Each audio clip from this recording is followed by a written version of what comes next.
I'm joined by Connor Warnyuk, and this afternoon, Game 6 between the Victoria Shamrocks, who lead the series with the Nanaimo Timbermen, 3-2. And you know, it's interesting, Connor, you look back at the structure of how this playoff series has gone. You look at the 2-1 series lead that Nanaimo built, and in classic playoff fashion and format, the momentum shifts, and here we are, Game 6, a do or die for Nanaimo. What has to happen for Nanaimo to extend this to 7?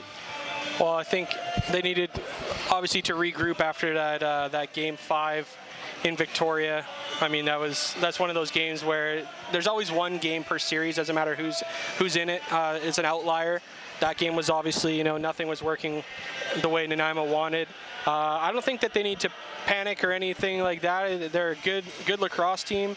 I thought, have been the better team in most of the series. They've pushed the play, and their offense has been able to get to spots. I think their offense has been a bit more dangerous overall, even though Victoria now has outscored them in the total series with that 13-goal explosion in Game 5. But I mean, Nanaimo just needs to stay within their means and not try to do too much, because I know in an elimination game like this, especially with younger players, any junior sport, but they just need to keep their composure and do what got them here. And there's a big boost with Jeremy Woodrick coming back into the line. Yes, indeed. That is one thing I've been trying to get better at as a broadcaster, is importing the important news first. And I'm glad that you've put the segue there to number 22. And actually, we'll just share with our listeners and viewers what we were talking about just pre-game here as we're getting things set. There was a minor malfunction with the rink buzzer, so taking a few moments to get things underway here. But I see the Timbermen lining down the tunnel, and we were talking about how in the first game of the season, I was watching number 22 play at the Nanaimo Ice Center. That was where their game was. And I wasn't sure if he was eligible to play because he was so big compared to the other players. As a former player, what does that kind of size and skill do to the opposition? Well, I mean, yeah, it's almost like he thought he was at a senior A game, but it's a junior A game the way he's sized. I mean, he looks and acts and plays like a man out there. He's a man against boys. I know they use that saying quite often, but I mean, it's all imposing when you have a man like that, and especially on the offensive side of the floor. Like, everyone's used to having 1 or 2 D guys, like Goalie for Victoria. I mean, he's a massive human as well, but when you have a big body like that who can play out the O gate and really dominate physically by scoring and really put his stamp on each and every game. I mean, Nanaimo's been missing him so much, and you just hope that he's playing this game at 100% and he's ready to rock. You might be one of my mirror images for broadcasting. I was just thinking the same thing, and that's the $20,000 question. Is Jeremy Woodrick 100%? Is he 70%? And what does that look like out on the floor? They're just introducing the Shamrocks now. Carter Quested out there on the floor now as his teammates file down the hallway. The Timbermen soon to be announced, and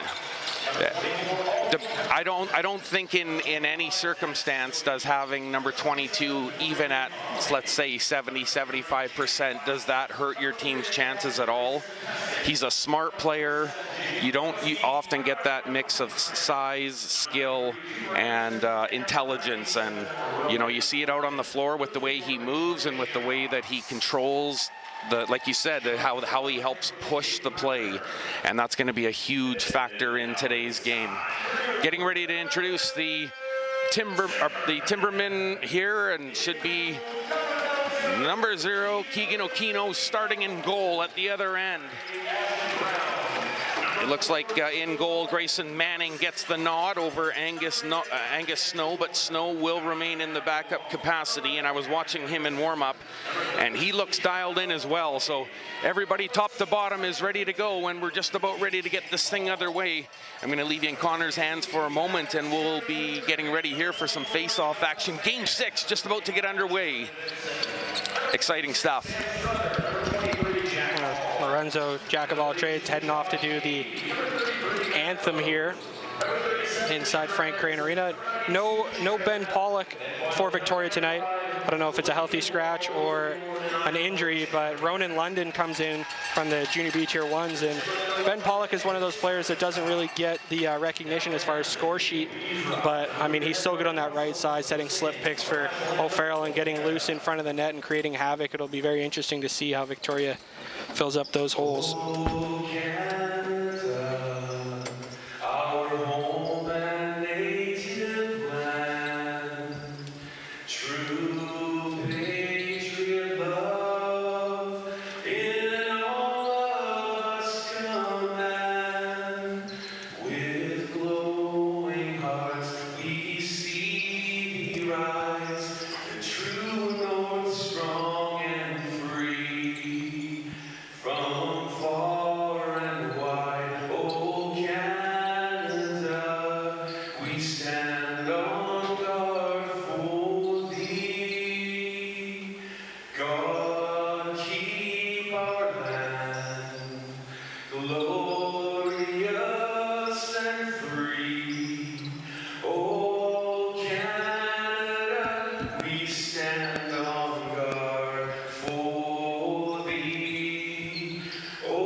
Victoria Shamrocks around the semicircle of their goal, donning helmets, and boy, you have to admit they sure look like a united group, don't they, out there, Connor? I mean, growing up in Victoria myself, having played for Nanaimo for many years, I do love the black and red, but there's something special about the Shamrock green and seeing all the guys in those dark green uniforms and just the brotherhood. I mean, they're in arms right now, and I mean, they're looking to go on to a final here to punch their ticket and hopefully, you know, face off against Coquitlam to go for a Minto Cup. And Nanaimo has the same goal, but I mean, Victoria's battled from being 2-1 down to now being up 3-2, and I mean, it's do or die for the Timbermen tonight. You speak of battle, and I don't want to take anything away from the Timbermen as Keegan Okino gets a final pat there from the captain, Andrew Bowman. I was thinking to myself before the matchup that number 8 needs to be the captain that he can be, and I really feel, I'm going to put it out there, I feel like Andrew Bowman is going to put a stamp on this game in some shape or form, and it will look like quality leadership. I'm just throwing that out there. That's a pretty safe bet. I mean, Andrew Bowman is such a stud. He's been in this program for so long, obviously following in his brother's footsteps, paving his own path. And I mean, that's why he's the captain. That's why he's the leader. He might not be the leading points guy on this offense. You know, in seasons past he has been, so that's been capable. But I mean, he's just been a facilitator this series. He's been getting into it physically for his teammates, and he's just an all-around great player. Loose ball bounced around after the face-off. Mullen tried to scoop it up, but he got beaten to the ball, and now it's picked up. Thrown back to the line. Anderson with the ball right near center, and Connolly just drops off. They're going to get a partial change in here. Clausen gets to the floor. Ball comes to him on the near side. Number 29, stutter steps. Lost the ball for a moment, but he recovers.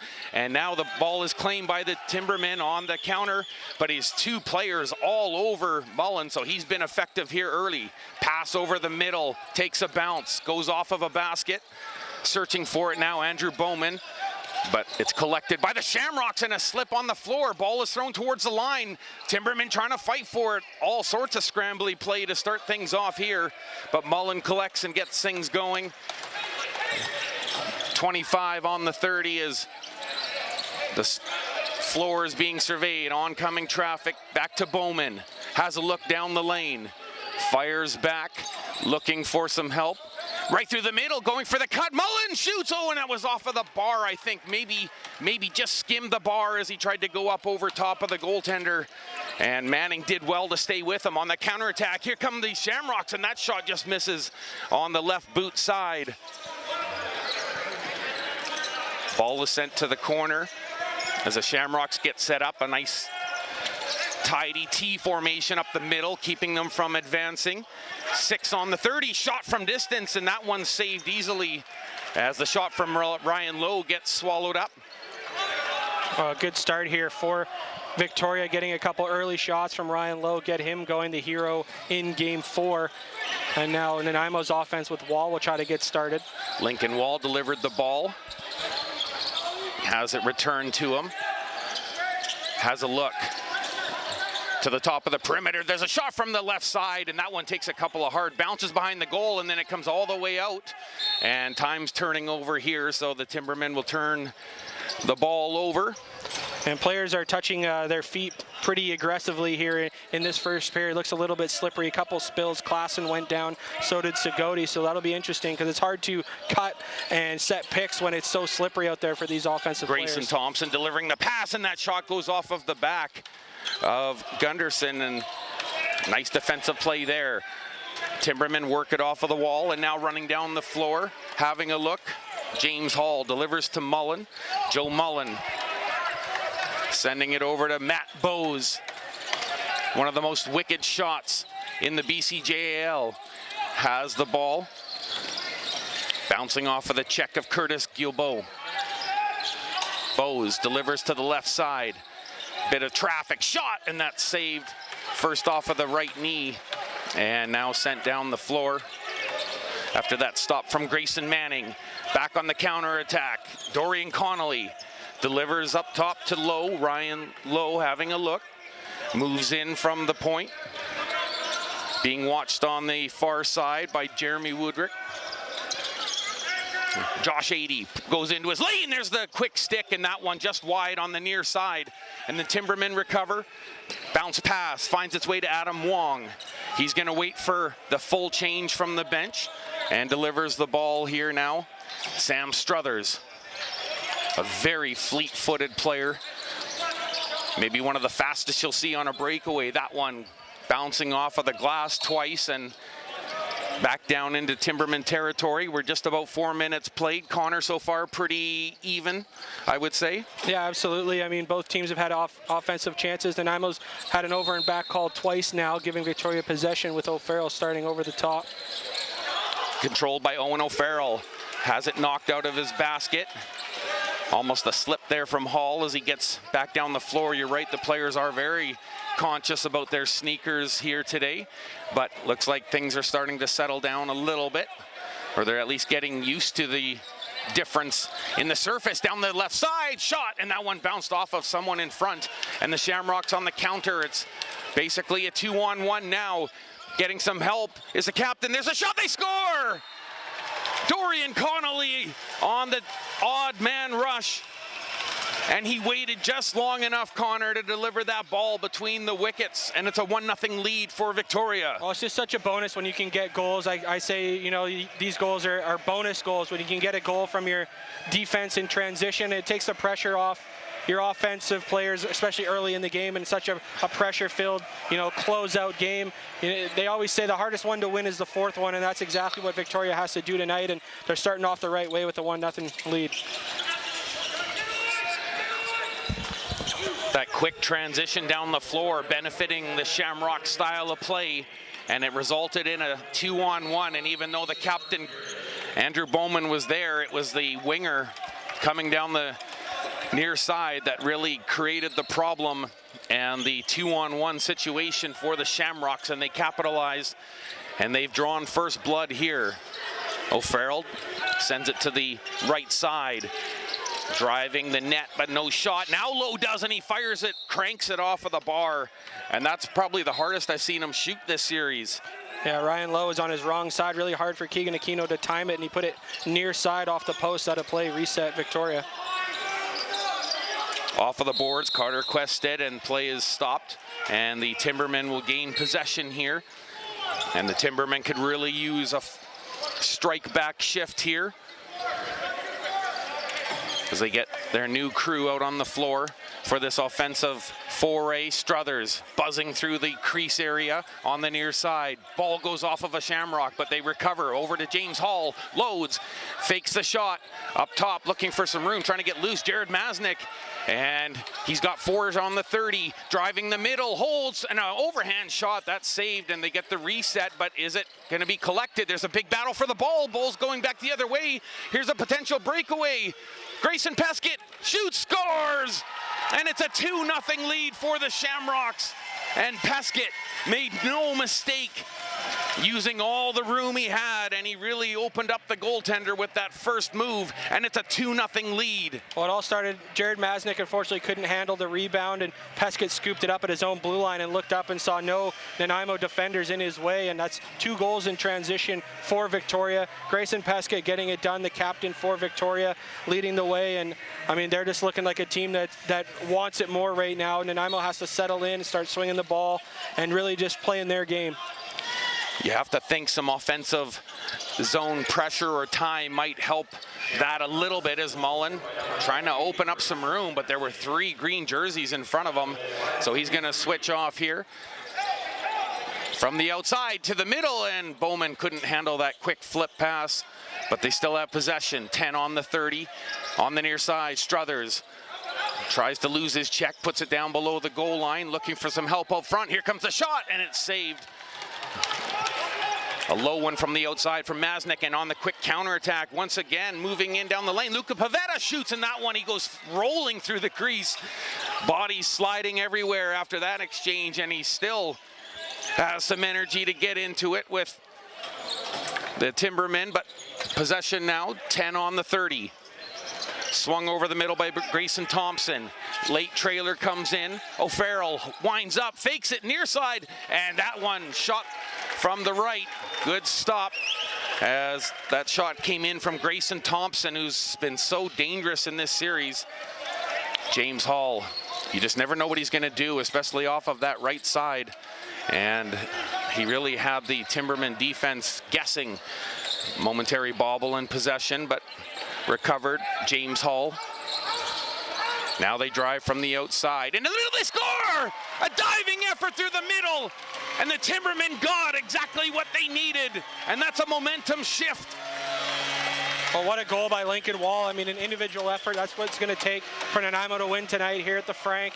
He takes his man low, cuts across the crease. Looks like there's absolutely no room for him, and tucks it far side around the stick area of Grayson Manning. And I mean, he's been doing that all series. He's been doing that all year. And that's why they grabbed him from Poco. I mean, he's fearless going across the crease. A lot of guys want to bail out and shoot short side and kind of fade away. And he takes the punishment every set and finds a way to put this one in.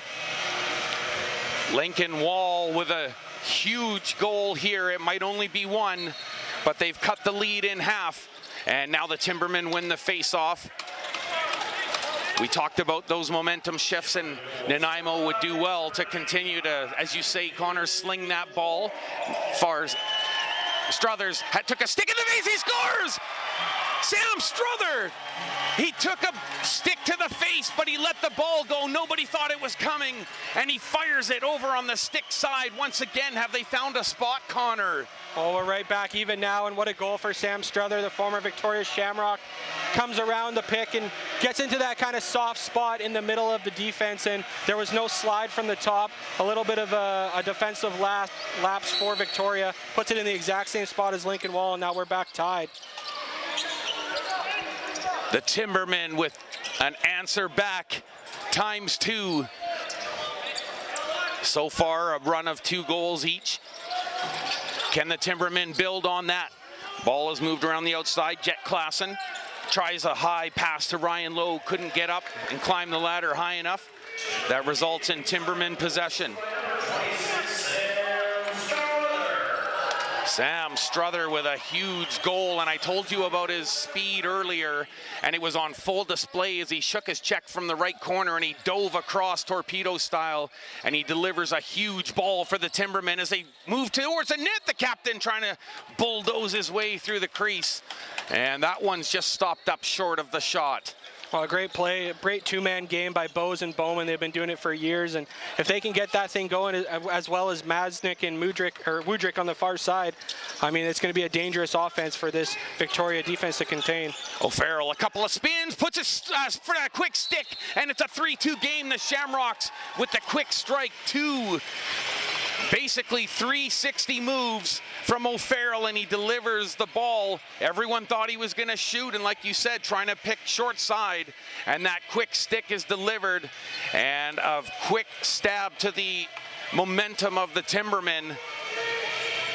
Well, I think everyone in the arena, including Keegan Aquino, thought that Owen O'Farrell was going to shoot that, and at the last second he put it right on the far side, and he was actually, Cooper Anderson was GLE, goal line extended a little bit, and put that in on the near side, and I mean, no chance for Keegan Aquino, no chance really for the defense of the Timbermen, and they regain the lead 3-2.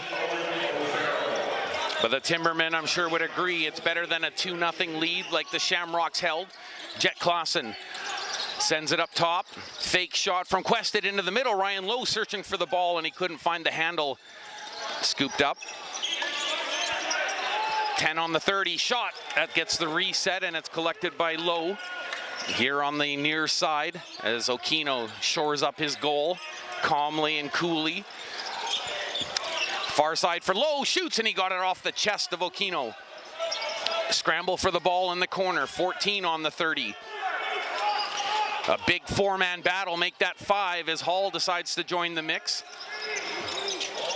And the ball still loose. Finally, the Timbermen get a hold of it, and they'll get a fresh 30 here as they move down the floor. Hall, good shift for him, and he'll pass over to Wall. Imagine if they started to flick the ball back and forth. Off the top side, looking for some room. Jared Masnick. Below the goal line, trying to spin from out of the corner, but might have been in the crease. But a great effort by the Timbermen to just try and make some real estate near the side of the goal. And I like that they're starting to power up and really make their presence known in the crease. 3-2, the Shamrocks lead. Halfway through the first, there's a shot, but in the crease. And that's going to result in a Timberman ball as Cohen Block, who had a gargantuan Game 5. You go and you look at that 13-4 scoreline, and his name was plastered all over that last effort, but the Timbermen have erased that from memory. A huge task at hand. Down 3-2, there's a shot, and swallowed up with the left pad. Grayson Manning. They're going to, I think, call for either a hydration break or maybe a wipe. I'm not sure here. Yeah, halfway through the period. The referee, veteran officials crew, yes. Rob Cook and Corey Lister and Nico Baudouin are going to let these guys have some water. I mean, it's always so hot here in the Frank. Yes. Especially for the goaltenders. I mean, I remember getting dressed in the room and having a full sweat on before even going out for warm-up. It's so humid, and I mean, that's what you sign up for. You want to be having these conditions late July, early August, playing lacrosse. Nothing is better than that, but, you know, keep these goalies safe, get a little bit of sip. I mean, players get to have water after every shift. Goalies get it maybe once or twice a period, and I would argue maybe they need it the most. So, I mean, if you've ever put on any kind of goaltender padding, be it hockey or lacrosse, it doesn't take you long to figure out that half of the battle is the weight of the equipment, especially once you, as you said, you get your full sweat on. It is just a workout in and of itself, well, let alone the athleticism, and that's what never ceases to amaze me about. It seeps into your gear, and by the third period, your gear is basically 2 times the weight. I mean, leaving the arena, it's double. It weighs double than when you show up, and I mean, these goalies are never complaining about that kind of stuff, though. No, and they're showing off well here today. Pass on the near side. Owen O'Farrell, another spin move of his. It's been working so far. The right-hander delivers up top. Sent into the corner by Dylan Anderson, and it's going to be a Timberman ball here. That's a couple moving picks now, or offensive interference called. I know Rob Cook likes to keep the games tight and keep it kind of, you know, an old school kind of a vibe to it, but I mean, he's going to call those in a game like this, or else it might get out of hand. Through the middle, that pass didn't find anyone, but Andrew Bowman picks it up. Has a look, fires! Oh, and that was a hard shot just off of the left pad, Grayson Manning, and bounces all the way down. Keegan O'Keefe will stop that up and give it a scoop. Back up to Bowman. Fresh 30 as he crosses center. Lots of time here. 8:47 to go here in the first frame. 3-2 lead, but a trepidatious one for the Shamrocks as it's sent up top to the captain, and he'll deliver back into the corner. Trying to find some room as they bounce off a couple of checks. The ball was flipped through the middle. No one found it, but oh, they're actually turning it over. Well, Victoria, and that's a good thing for the Timbermen. They only had 4 seconds left on the 30. Well, Goalie and Pavetta Yes. have been tasked with containing Jeremy Woodrick, and they've been playing extremely physical on him to start this period, and Pavetta went a little bit too far, got the interference call. And he opened up some room there, and a diving shot, and down goes Grayson Manning, and there is a penalty forthcoming on the drive, and I think it might just belong to Nanaimo, but Woodrick's starting to boil over just a little bit as he's having words, because he knows that he was also getting double teamed there in the slot as that play was developing, and he took a solid shot up near the cage area. So we've got one for sure. Looks like Pavetta's going to get one as well. I mean, you always want to get mad at the offensive player for running over the goalie, but he sometimes has help getting in there. I was just going to say, honestly, 90% of the time, you look up and you see your D guy cross-checked him right into you. Yes. And, you know, your D guys always say, hey, sorry, man. Sorry about that. But it's like, hey, maybe don't push a guy directly into me when I'm defenseless trying to make a save. And I'm sure Grayson Manning is thinking that in the back of his head. I'm not quite sure what the penalties are yet. It looks like Woodrick is in there as well. So it looks like it's going to be a Nanaimo power play. Or, sorry, Victoria power play. Yeah, Masnick's in there. They'll probably wind up with the extra deuce, I would imagine. Maybe a couple of unsportsmanlike for Woodrick and Pavetta. They were going at it hard, as I mentioned, in the slot area. And that was predicated by... Now, I don't know if it was Pavetta or if it was his teammate, but one of them got their stick up pretty hard on a cross-check. So... Well, it was Pavetta who pushed Masnick into Manning, and I think Woodrick went in there with a little extra shot after the whistle, Yes. But the referees did a good job of they got in getting there in there very right fast. away, because especially as a defensive player, when you push a guy into your goalie, you know that you did that, and your immediate reaction is to get in there physically right away and kind of try to make up for that, make sure your goalie doesn't feel isolated and standing all alone when he gets taken out. The last thing you want to see when you get up as a goaltender is that nothing is happening in front of you. You feel like the guys don't have your back. Yes. So as soon as Manning is down, the whole team comes, and it doesn't need to be a fight, it doesn't need to be a line brawl. You just need to show that, hey, we're not going to allow that kind of stuff to happen. And he gets 2 minutes for his time, but there's going to be an extra penalty for Nanaimo, and Victoria's power play will go to work. I mean, they've been dangerous all series.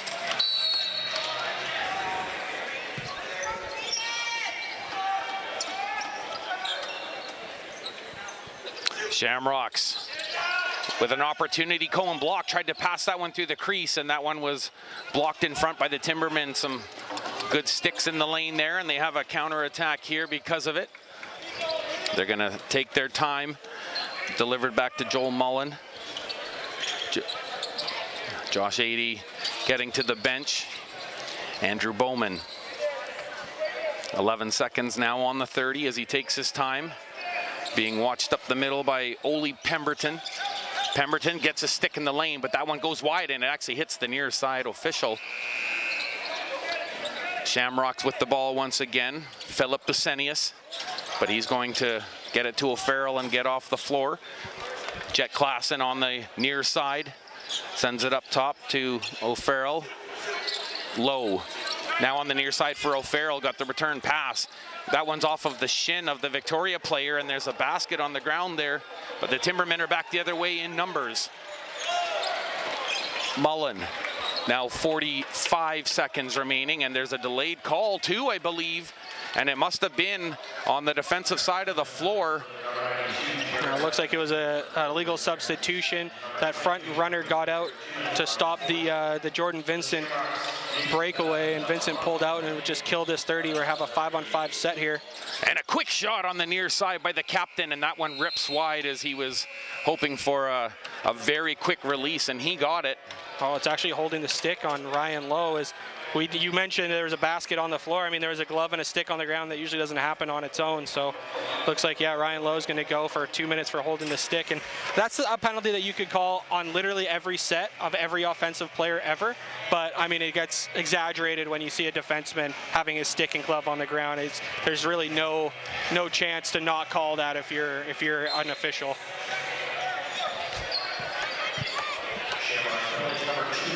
So 16 seconds remaining in the initial penalty, and then the Timbermen will be on the man advantage for 1:35. Wall had a huge goal here early, and there's a shot, goes off of the right pad, and that's going to get the reset for the Timbermen. And now they're into power play territory as Josh Adey back out on the floor. Jared Masnick gets the return pass. One more substitution. Matt Bowes and that big cannon of his lining up on the near side as the captain plays pass. Jared Masnick moving in, takes a shot, scores! Jared Masnick as they move the ball around with aplomb and a great pass. It's a power play goal, and this one's knotted up at threes. Well, a great momentum shift for Jared Masnick. He comes out of the box, took the penalty, was down.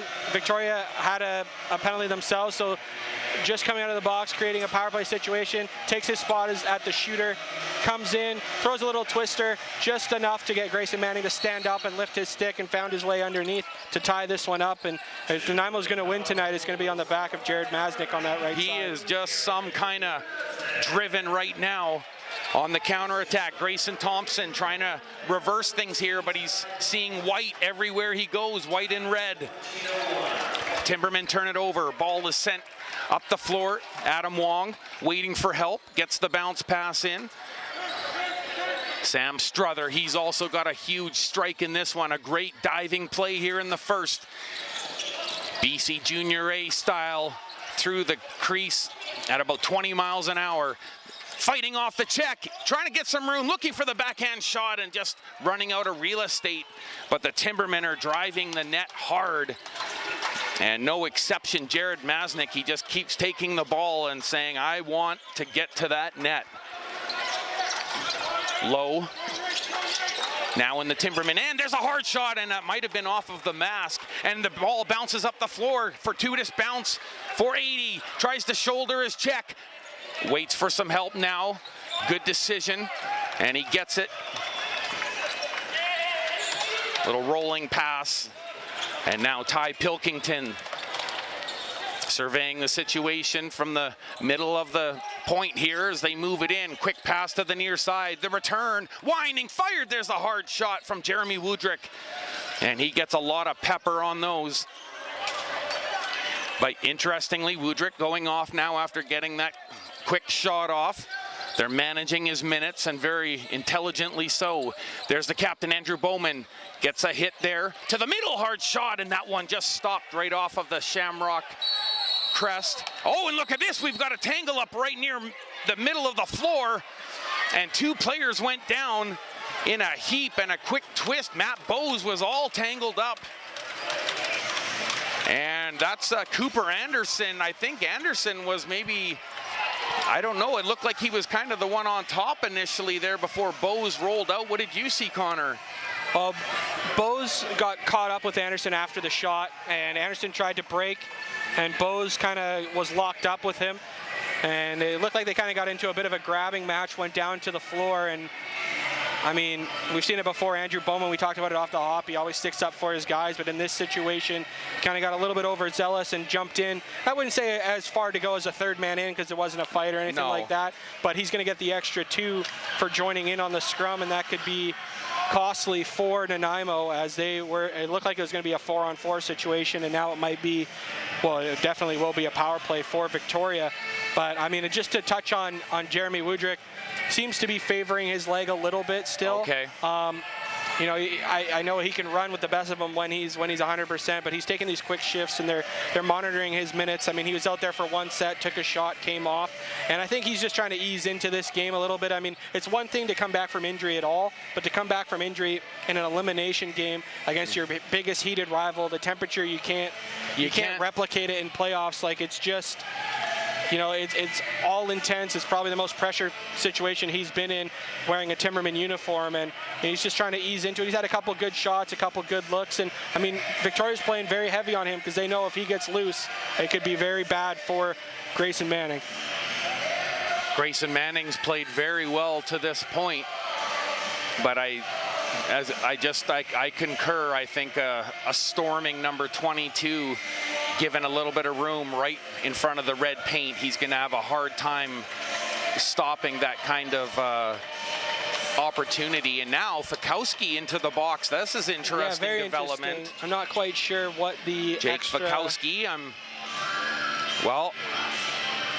So Andrew Bowman, I don't get to see him with his helmet off very often, so I'm kind of soaking it up here, and I know that sounds a little strange, but such a storied family here in Nanaimo. Absolutely. And well, I was talking to his mom before the game at the merchandise booth, and I was just giving a story of when I played up here in 2017, my last year with the Senior A's, and Bones or Andrew, we were running a field lacrosse camp in the middle of the season, and I was reminding her that he was about 13 or 14, maybe even younger, and it's just crazy. You know, I've been away from the Timbermen since then, probably 8-9 years now, and to come back and he's the stud on the Junior A Timberman, the captain, the straw that stirs the drink, and then his older brother Colby is the starting goalie for the Senior A team. I mean, I know his parents, especially Chris, are so proud to be parents to these two young gentlemen, and I mean, I think they're both going to have very long careers in these Timberman uniforms. So at the end of it all, where we're at right now, Fikowski, Anderson in the box for the Shamrocks, Bose, and the captain, as we mentioned, Andrew Bowman, he's in there as well, minus the helmet for a moment, and that's got to be directly related to the temperature, as you alliterated to. And actually, Matt Bose is actually going to take a moment and remove the brain bucket. Up at the top, Struther delivers down below the goal line. Out front, trying to find some room. Woodrick, and he tried a sneaky little shot. Looked like he was going to pass, and then he just let go a quick little snapper.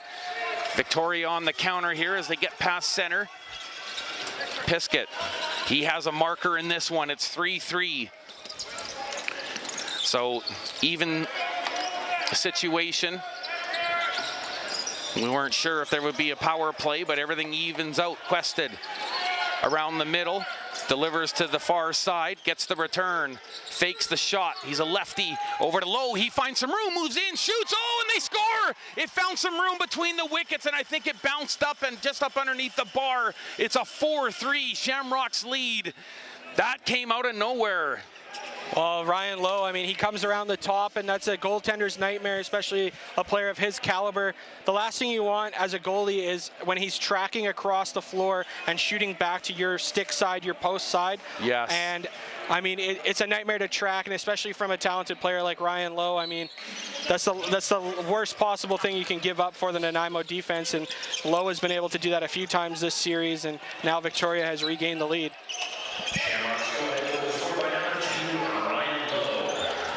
Ryan Lowe continuing to assert himself in this series. Number 2 has been a very pivotal figure as they move it around. O'Farrell loading, shoots. He was looking far side, and that missed the left boot of Keegan Okino. Oh, that touched Okino. It should have been a reset, but luckily for Nanaimo. Well, neither myself or the refs detected it, but I wondered if he maybe got a little touch, but it was hard to tell. It didn't look like it really... looked like the pinky, but yes, the ball's moving so quick, didn't change trajectory. Exactly, that is 100% it, and I didn't notice a trajectory change. That's a great point. Struther, Nanaimo with possession. Masnick shakes off his defender, took a shot, just missing. Good recovery here on the near side by Lincoln Wall. He has one of the Timbermen 3 goals. 6 on the 30, there's a shot looking for a little bit of traffic in front, and they got it. But another good save, Grayson Manning.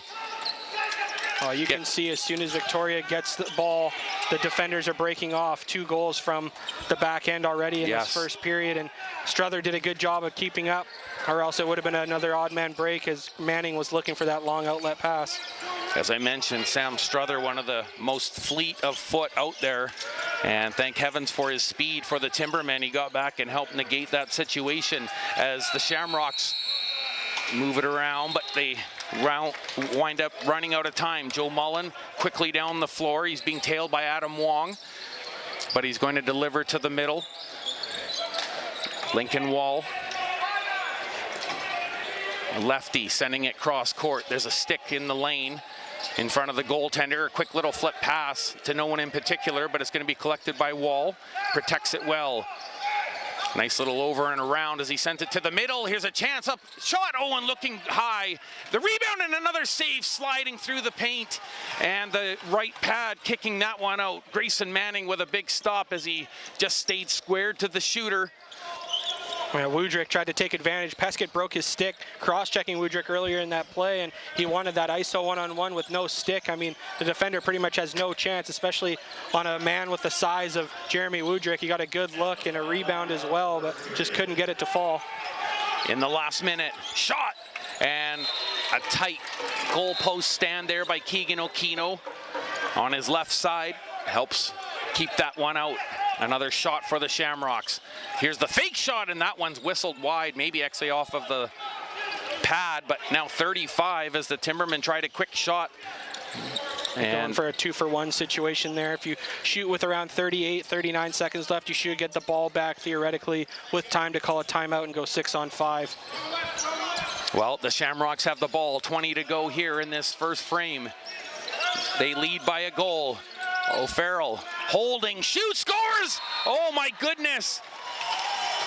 It was a long held release, and then it was just the length of time he was allowed to hold it in that firing position, just enough to fool Okino, and Okino just got down to his knees just a half or quarter second too late.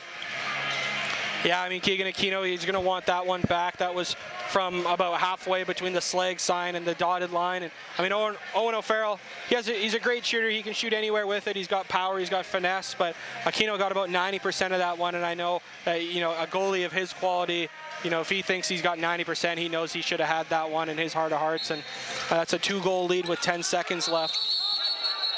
And there's going to be Nanaimo is going to get the timeout. Yeah. Unfortunately, it's after a goal instead of a possession change, but they'll run a 6-on-5 here. They're going to have to go pretty much right away. And I mean, we didn't chat about that 2-minute penalty, or those 2 offsetting minors that kept it 5-on-5. Definitely benefited Victoria, because when you run with 10 D guys, so you take 2 D guys out, you got 8. When you run offense, usually you're running 4-on-4, so 8. You're taking off Bose and Bowman, which is 2 of your 4 lefties theoretically. Your 2 best lefties. You could argue that Lincoln Wall is right there with them as well, but I mean, you take 2 of your core offensive players on the same side out for an entire shift, or an entire 2 minutes, that left side is going to be very tired, and that kind of looked like what was happening for Struther and Wall on that left side. And we'll see what kind of play Coach Simon Stocks drew up for these guys, as the ball will have to start. Oh, it'll start up here at the center line, so they'll be able to go right away. And I'm thinking it's either going to be a Woodrick shot or maybe a Masnick quick stick, that we've seen so many times this series. A tick under 9 seconds is what they have to work with after the timeout.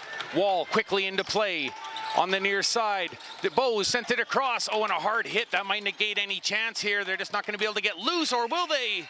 And a shot, but just as time expires, and a hard hit keeps the Timbermen from getting a very quality chance there at the end, but they probably did the best with what they had to work with, just under 9 seconds. Yeah, well, that play was designed for Woodrick. The seal, Segodi found a way to push right through the seal and stand up on Jeremy Woodrick. Woodrick realizing there was just a couple seconds left in the period and didn't really fight for that loose ball. I mean, no chance. Unfortunately, no shot on the 6-on-5 for Nanaimo, but a 2-goal lead for Victoria in this elimination game. It'll be interesting to see that long change coming into play in the second period, as both teams will try to push for that long pass, as I know both teams, especially Victoria with 2 goals here in that first period from the D gate. It'll be interesting to see how the floor is spread in this second frame. They probably would have much preferred being down just 1 goal heading into period number 2, but unfortunately the Timbermen are down 5-3. Owen O'Farrell with a long hold and release, just as Connor mentioned, about 90% of it stopped by Keegan Okino, but that's where we're at, and an important goal at the end of 20 minutes. How do you think temperature is playing in on today's game? I think earlier in the series it was a little bit more. I mean, obviously Victoria was marching to the penalty box in the first 3 games of this series. I can see that as soon as the whistle goes for play to be over, all the Victoria defenders are leaving their defenders now. They're leaving the offensive guys in the Nanaimo, making sure they're not taking any extra slashing, or there's been some punches both ways, but especially in Victoria's defensive side early in the series, they're not doing that anymore. They're playing just as physical in between the whistles, but they've really dialed back and really calmed down. And it's resulting in Victoria not taking as many defensive penalties, which was killing them early in this series, and now they have a commanding 2-goal lead heading into this second frame. But I'd say the temperature on the floor in between the whistles is the same. It's going to be high. It's Victoria and Nanaimo. It's elimination game. No one wants to give an inch here on the island. But after the whistle, both teams realize, it's too important to take a penalty at this time. You can't let special teams be the reason why you lose. Both teams know that, and both teams have done a very good job of playing in between the lines. And the stats back you up, Connor. Just 2 special teams goals out of the 8 that we had in that first period. And just get to it in a moment here. I'm just looking at the penalty summary there. The only so Jared Masnick on the power play, and then Ryan Lowe, that 4-3 goal, that was a shorthanded marker. So maybe the period didn't end the way that the Timbermen would have liked it to, but I would also argue that after being down 2-0 initially, they would probably gladly trade this result to say that they got back in the game. Yeah, absolutely. You want to be able to, obviously it's lacrosse. Goals are going to be scored both ways. The rule of thumb is if you can keep a team under 10, you should probably win the game. That is the defense. If you're a defensive coach, you're a goalie, we kept them under 10. We should have theoretically won the game. Yep. It's horrible to go into the room not scoring. They found a way to put up 3 on the board. It's way better to be down, in my opinion, 5-3 than 2-0. Keep the offensive juices flowing. Keep the guys engaged in the game. I mean, they're battling for every inch out there. Victoria's great on defense. Nanaimo has been trying to break through that wall and get underneath, and Lincoln Wall found a way to get things started early in that first period, and I expect more things to come. I expect Andrew Bowman to pick up a little bit and Jared Masnick to do his thing later in the second period. Well, and Masnick has been brilliant in a couple of brief stretches here this afternoon. Only a 20-minute serving sample so far, and but one thing I really did notice is that he has no hesitation to drive to the net and take at least 1, if not 2 defenders with him, and that's that kind of room, that kind of real estate that a player like himself and Jeremy Woodrick, that they open up, that's very valuable. And really all that can be said is, as the Timbermen head into period number 2, is that they just, they just have to keep believing that they can keep this game close, and maybe close enough that they can really, put a late dagger in it and potentially send this back to Victoria, which, by the way, if there is a Game 7, it's tomorrow in Victoria, 1:30. And what a matchup that would be. One game for all of the marbles to punch your ticket to the Minto Cup. Wouldn't that be something? But the Timbermen with a lot of work to do between now and then. They're down by a couple, but a serious quick run like they had on that answer back after they were down 2-0, that might just be enough to get this thing, get the momentum going enough that the Timbermen can keep this one close. The Shamrocks, what more can you say? They're a very well-structured team, and you could just tell how much they meant business by the way that they huddled up there pre-game. Like that's a strong will to try and break, Connor. Absolutely, yeah. I mean, Simon Stock's a former teammate of mine, a former coach of mine, a very good coach in his own right. Played a lot of years in the WLA, played in a couple President's Cups as well. But I mean, the coaching staff for Victoria starts with Dave Bremner, and then you got on the offensive side Darren Reisig and Grant Hamilton. And to top it all off, your goaltending coach is Mann Cup head coach winner, and my former coach as well, Bob Hayes. I mean, it's just, the wealth. What a resume. Yeah, just an embarrassment of riches on the coaching side for Victoria. And I mean, Nanaimo has done a great job in this series, a great job all season long, and putting that trust in their players, to go out and add an Ashton Brown, to go out and add Masnick, to go out and add Wall, Mullen, these guys that, they're saying, our team is good. We know you guys are good. We want to add on top of that. We want to give you guys the best shot to get to a Minto Cup. And that's exactly what GM Chris Bowman has done. But, I mean, Victoria, you got to slay the dragon. And for the past almost 20 years, it seems like Victoria has been Nanaimo's dragon. And personally, I think this year is the year. They were up 2-1 in the series. They could have took a stranglehold with the 3-1, but unfortunately it didn't end up for them. And that was such a close game, that one too. It was Ryan Lowe did his thing on the 5-on-3 shorthanded and tied it up. And I mean, he has another shorty tonight. But I mean, this is a huge second period. This will probably dictate the rest of how the rest of the game is played. Nanaimo's going to come out flying, but they're going to stick to what they know and let Bose shoot, let Bowman get inside, and hopefully for them they can come back into this game in front of, I always say it's too bad that everyone sits on the near side, because the camera faces the benches on the far side. Yes. And everyone I talk to, they're like, oh, there's not that many people there. But I mean, it's not an arena where there's one side of fans. It's Frank Crane has seats on both sides, and the near side is almost full. And it's just too bad that the camera crew can't quite see all that. I mean, that's how we set it up. That's how it is. There's nothing we can do about it. But the atmosphere in here is great. The fans love these Nanaimo Timbermen from Senior A all the way down through Senior B and Junior A and Junior B Tier 1. I mean, they show out. Nanaimo is definitely a lacrosse hub, and I mean, it would just be a beautiful thing for the city who's been dying for a Western Conference final, I guess you would call it, BC final, and hopefully on into the Minto Cup. So we'll see as the players come back out now for the second period. I know you don't want to look too far ahead, but let's just prognosticate if Nanaimo does somehow find a way, as you say, to slay the dragon, and they can move on to face the Adanaks. Yeah, that's a different beast. It is a different beast, but what would Nanaimo need to do to beat the Adanaks? There have been such close games here this season. I mean, Coquitlam, they've been the top dog since Burnaby ended their run in 2009. I mean, Coquitlam won the Minto in 2010. They were the best team all through my years as a junior. They've been the best team since then in the West. I mean, Nanaimo, you would have to play almost 4 perfect games, right? Yes. That's what it takes to beat the best team, and that's just giving all the credit. And it's the exact same situation for Victoria if they move on. They have to play their 4 best games as well, because I mean, Coquitlam has an embarrassment of riches out the front gate and out the back gate, and they added Cody Milosky again from Langley at the deadline. And I mean, he's the best player arguably in all of junior lacrosse in Canada. And I mean, he's back there for another Minto run, and they're the defending champions for a reason. So I mean, until Coquitlam goes down, in my eyes, they are the team, and there's no one close. Yes.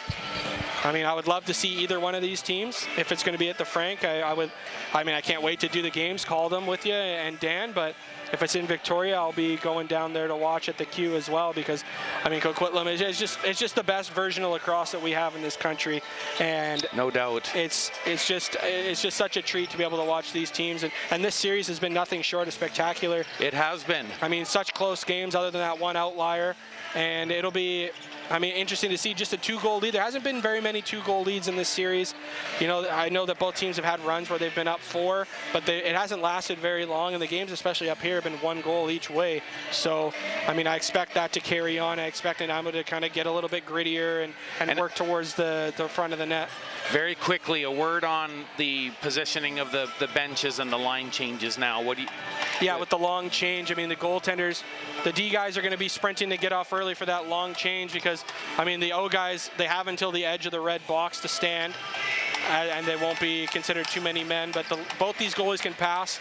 That's a bit out of my range, was the second blue line, I would say. I didn't know where it was going once it went past the second blue line, but both of these guys can bomb it and got the high ceiling here, so expect a long pass outlet and a couple offensive opportunities in transition. Heavy hit in behind the net as Grayson Thompson will keep a close eye on Joe Mullen. Trying to exit his zone. Throws his right shoulder into him, and Mullen gains the territory he needs, and he'll defer here for Jared Masnick. Masnick slings a pass across the floor, up to the middle for the captain. Back over to Masnick, takes a hop. Oh, a hard hit up high, but he delivers the ball, and that one just left behind. 3 on the 30, ball bouncing in the crease, and that's going to be collected by Grayson Manning. Well, what a good set there. It looked like there's going to be a holding call on Jeremy Woodrick. I know the bench was looking for one, couldn't find it, but I mean, sometimes when you're that big, you don't get the benefit of the doubt in situations like that, and that's one of those examples, if you ask me. Quested tries to deliver it up top, and Cohen Block couldn't handle that one cleanly. Adam Wong battling with Block now as he recovers, finds the ball, and a fresh 30. Wong won't leave him be, though, when he's trying to push him over the center line and make sure he stays on the perimeter as the Shamrocks fake the shot back over to Block. A couple of sideways skips, sends it over to the left side. O'Farrell, he had an important goal at the end of the first period, and a nice delivery there. Shot kicked out by the right boot, loose ball, and it was rolling very quickly, and a great eye there by the Shamrocks as they recover and get the ball back into play. Grayson Thompson with an excellent effort there. Timbermen swatting at the ball. Hard hit, but still collected by the Timbermen. Into the middle, holding. Oh, just nowhere to go for John Spans. In the middle, and they took a shot. I think that was over the left shoulder of Grayson Manning, but they've got 5 on there's the wind-up shot by the captain, and that's off of the boot, and it winds up in the stands just over to our left. Hard shot. Oh, what an awkward bounce. I mean, it hit on the near side, and it came off the post onto our short side here, which doesn't usually happen off the pipe, so that was close to going in. And on that play, the captain Pescott, I mean, he broke his second shaft in about his second cross-check, so I'm sure that he's not too happy. His wallet's going to take a little bit of a hit, but, I mean, that just shows how hard he's cross-checking, how hard he wants to inflict a little bit of punishment and pain on the Nanaimo O guys, and now Nanaimo has an opportunity here to draw within 1 on the power play. Woodrick sends it down low, and now it's moved back up.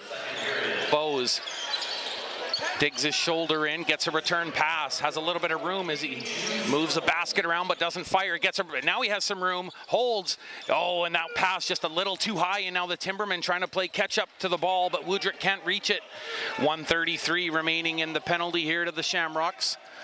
Gilbo, he's in the box, but the Timbermen don't have possession here for at least 20 seconds unless they can stop this Shamrock possession. Cooper Anderson sent it to the left side. Going to try and enact a change. Anderson headed towards the goal, but now the shot comes. It was partially blocked by the Timbermen. Now a fight for the ball. And Joe Mullen ties up his man long enough to allow the Timbermen to get it back into play. 1:03 remaining in the power play. Adam Wong, he'll deliver and leave the floor. Woodrick once again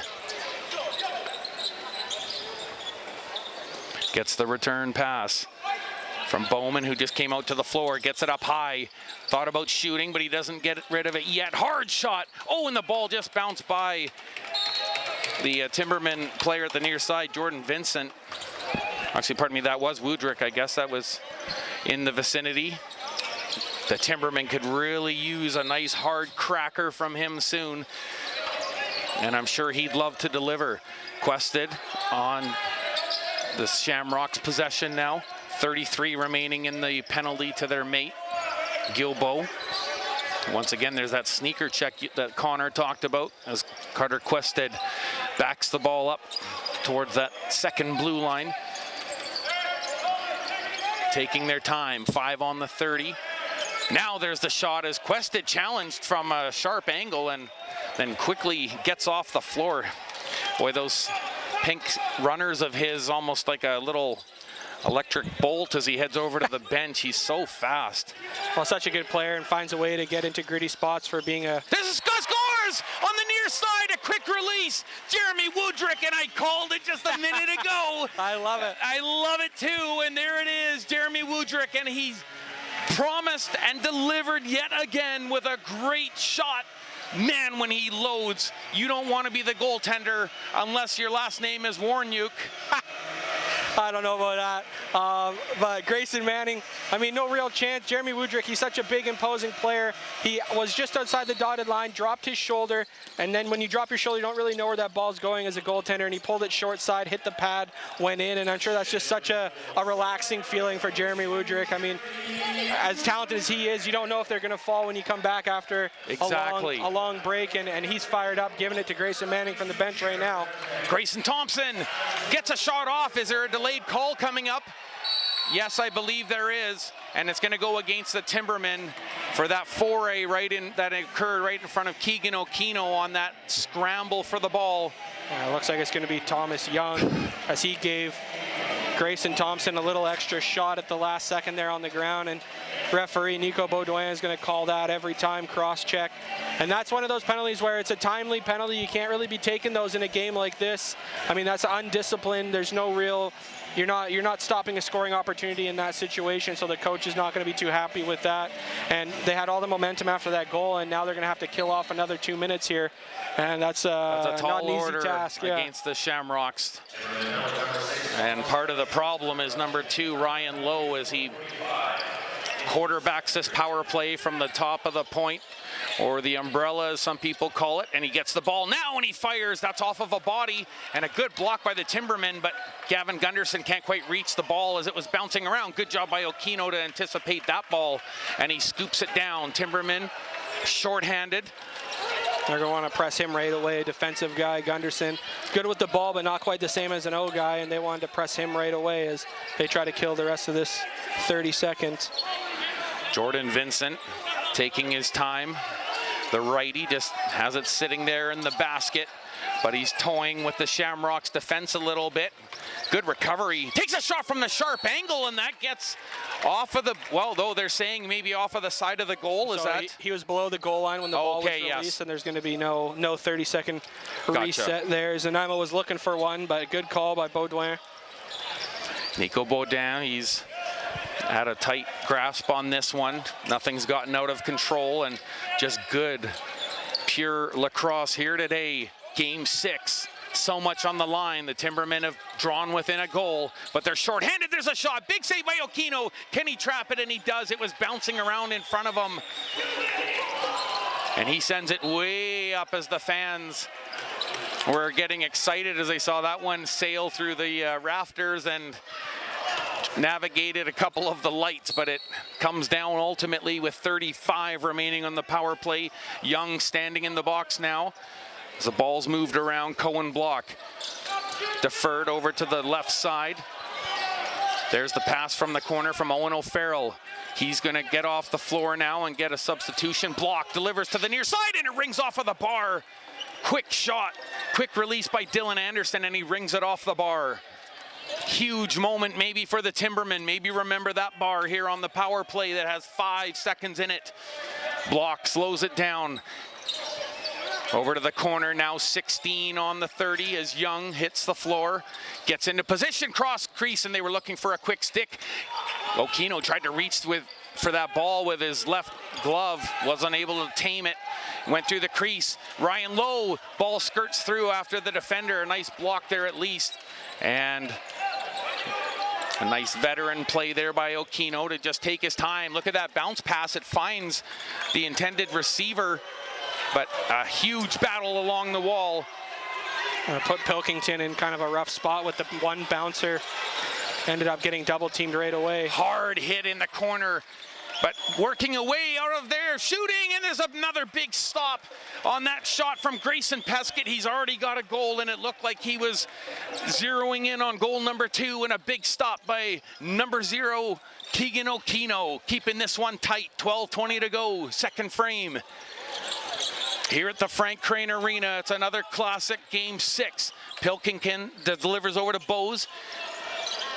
Working around the perimeter, Wall gets it down to the goal line, and a hard hit in the crease.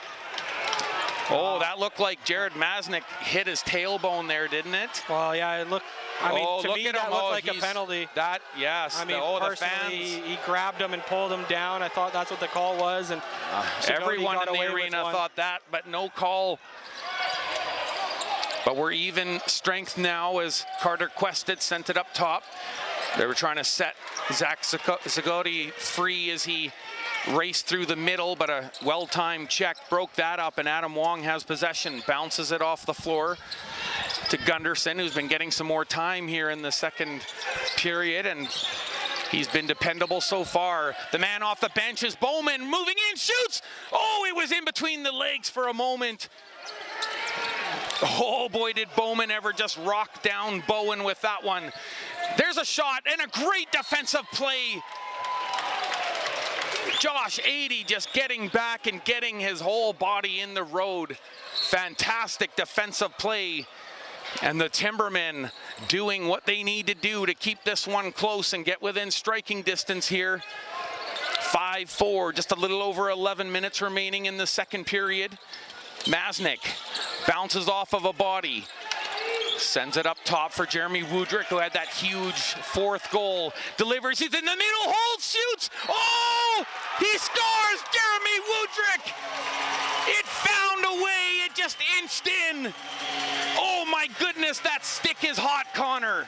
I love it, Jeremy Woodrick. I mean, he's just got so much swag, so much just raw talent oozing from him. I mean, he just found that ball, cut through the middle, had a defenseman draped all over him, delayed call. I mean, Nanaimo was about to go on the power play, and he said, you know, we don't need a power play, I'll just put it in the net right now. Like, why not? Great vision there, Connor. I didn't even see the infraction. I just saw the pressure and that little hesitation when he had his back to the net. When he had the ball, he had just gotten possession, and that little hesitation, what a way to shake the defender off. And I told you earlier, you do not want to be Grayson Manning having to face Jeremy Woodrick right in front of the red paint, and that's exactly where he was. And that shot was hard, and it just squeezed between the wickets. And we've got a 5-5 unbelievable tie here. If you love lacrosse, you're loving this game. On the far side, looking for an answer now are the Shamrocks. Grayson Thompson juking and jiving, but he still has possession. 15 on the 30.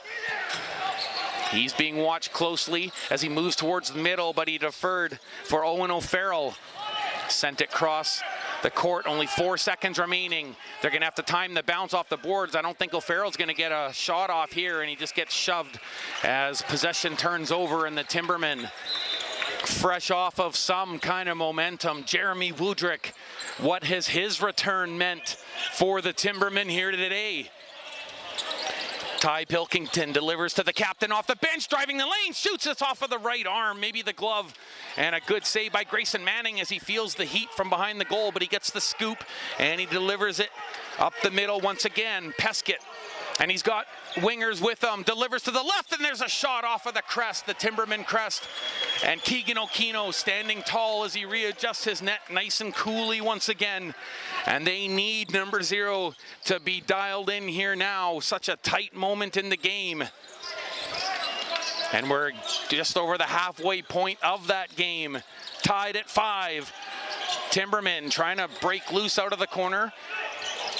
Here's a little drive towards the goal. Wall, and he tried to shoot. He was looking far side, and that just missed the left boot of the goaltender, but they're calling the reset here, so he must have got a little tiny piece. Working off of the right side, there's a shot. Oh, and that might have bounced off of the helmet of Zach Zagoti. I don't know for sure. Yeah, did you think it got him? Yes. Oh, yeah, he bent down and took that one off the lid. And I mean, that's one that Grayson Manning will just save nicely, but I mean, a good block by Here's Segodi. A chance the other way. It's the Shamrocks move it to the right side, and another great defensive play by the Timbermen. Coming back, Joe Mullen, he is having a whale of a game. That has to be said. His defense has been spot on, and I love the way the Simon Stock is using his bench. He's getting everybody involved. There's a chance towards the middle, and Wall just couldn't reach up and grab that one, but he sets up behind the net where Pilkington finds him. Pilkington shovels a broken stick to the corner out of the road. There's the captain shooting, and that's off of the crest, and a stop there by Grayson Manning, as every single touch and shot now just becomes so crucial. The teams have sent momentum back and forth, and they've had their chances, but here we are, we're 5-5, and both teams very much in striking distance of sealing a win here. I almost feel like there's maybe a little run coming. I don't know.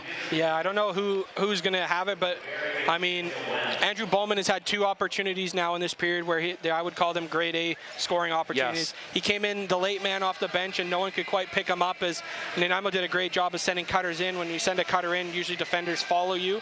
He came off the bench, had about a 5-step crow hop to put it where he wanted. Grayson Manning was equal to the task, and then that last sequence right there, right before the whistle, he had another opportunity sweeping across the top, which is, not the shot you want to give up to Andrew Bowman, and he tried to pick that far side. Manning stood tall and clamped it, and now we have a wipe and a water break for these goaltenders. And Nanaimo's done a good job of getting Victoria's offense off the floor. Had a couple good sets where Nanaimo didn't get a shot, 30-second violation, and they hope to keep this up here on this new possession. Ryan Lowe, there's a stoppage in play, and they don't like that late shot. The Timbermen don't. It looks like it's going to be a penalty for Keegan Okino pulling back Joe Mullen, as I mentioned. Yes, and you're 100% right. And that was a late shot. One of the fans waving to him on the way to the penalty box. Ryan Lowe, he plays on that line. I mean, in game 4, he was taunting the fans a little bit after he scored that winner, and he plays with that. He plays with the edge. Yeah, he does, and that's one of those little accidentally on purpose. Yes. I heard the whistle. I'm going to take the shot a half-second late because I was already in my throwing motion. And 5 times out of 10, you're not going to get a penalty, but 5 times out of 10, you are going to get a penalty. And he lives by the sword and dies by the sword. He's a great player for the Shamrocks, but this time he's going to sit in the box as the Nanaimo power play goes to work. Woodrick has the ball, delivers, looking maybe for a quick stick off the far side, but that was interrupted by Segodi, who's battling now for the ball. He pins his man along the boards. The ball is loose, chewing up valuable Timberman power play time, but they still allow play to go on. No one has possession. A big 6-man scrum, 3 white and red jerseys, 3 green, and they're just going to let that one die out. And the Shamrocks do enough to get the possession. And a couple of directions here as they move down the floor. Pavetta, Quinn Cram pointing out where they're at as Owen O'Farrell delivers over to Jet Klassen. Takes up his familiar spot on the left side. Couple of stutter steps. Now he's got to contend. And we got a penalty here on that drive to the goal. Who is it against? And it's a slashing call. We know that much. It's going to be on 80. It's going to be Josh 80, and that's going to cancel out the remaining 106 of this power play that they had. And you kind of had a feeling that the Shamrocks were kind of squashing their momentum a little bit with that hard work they did in their own zone along the boards. And the Shamrocks, I think it's almost like an instinct, Connor, to just kind of almost like a predatory thing where you sense the timing, and it's such an important moment, and they really feel like they're stepping up and playing probably some of the best defensive lacrosse I've seen them play in this series. Well, absolutely, and now they're going to get an opportunity here on the 4-on-4. This is where the 2-man game in practice becomes so important. There's going to be 2 righties and 2 lefties working that game, trying to get somebody open here on a slip or a nice seal. Jet Klassen tried to drive the net, and there is a call coming up, and I think it's against the Timbermen once again. Play continues Manning getting to the bench for the extra attacker, 7 on the 30, looking for a reset. They might get it off of Dylan Anderson's shot, and they do, and it's a save by Okino, but they collect the ball. Oh, it's bouncing around. Timbermen with a fortuitous bounce, and that'll end the play almost mercifully for the Timbermen as they have 33 seconds remaining in the first penalty. And Jordan Vincent as he goes illegal cross check. I mean, pardon me, a minute 27, so in 33 seconds it will be a 2-man advantage for just under a minute. Well, it'll be interesting to see. You don't really practice that 4-on-3 power play too often, and when you do, you have the 5th guy stay up at center floor to stop any long rebound shots or passes that get away, and they're going to go right away, Victoria. Block, looking for the quick stick, and that's a great save by Okino. Oh my goodness, Cohen Block had the perfect setup from the left side across the crease, and he came jumping across, and Okino made himself big, and that's a big stop here, and it gives the Timbermen a chance to settle things down and chew up a little bit of time. Here's a shot from 80 as he just let it go, and it bounces almost right down below the broadcast booth here in the stands, and a young male fan there, he's throwing the ball around. He looks like he's there with maybe his mother. Well, back in my day, and he's offering one of the other kids the lacrosse ball. Nice. Well, back in my day, if you got a ball at a play, you turn it in at the booth and get a free chocolate milk. Yeah. Well, and now they offer a bag of candy here if the fans turn in. Well, those balls are almost $6. And I actually think that that might be. They might actually be. Oh yeah, that's why they're there down there. Yeah. It'll be interesting to see now that Victoria has a abbreviated two-man advantage.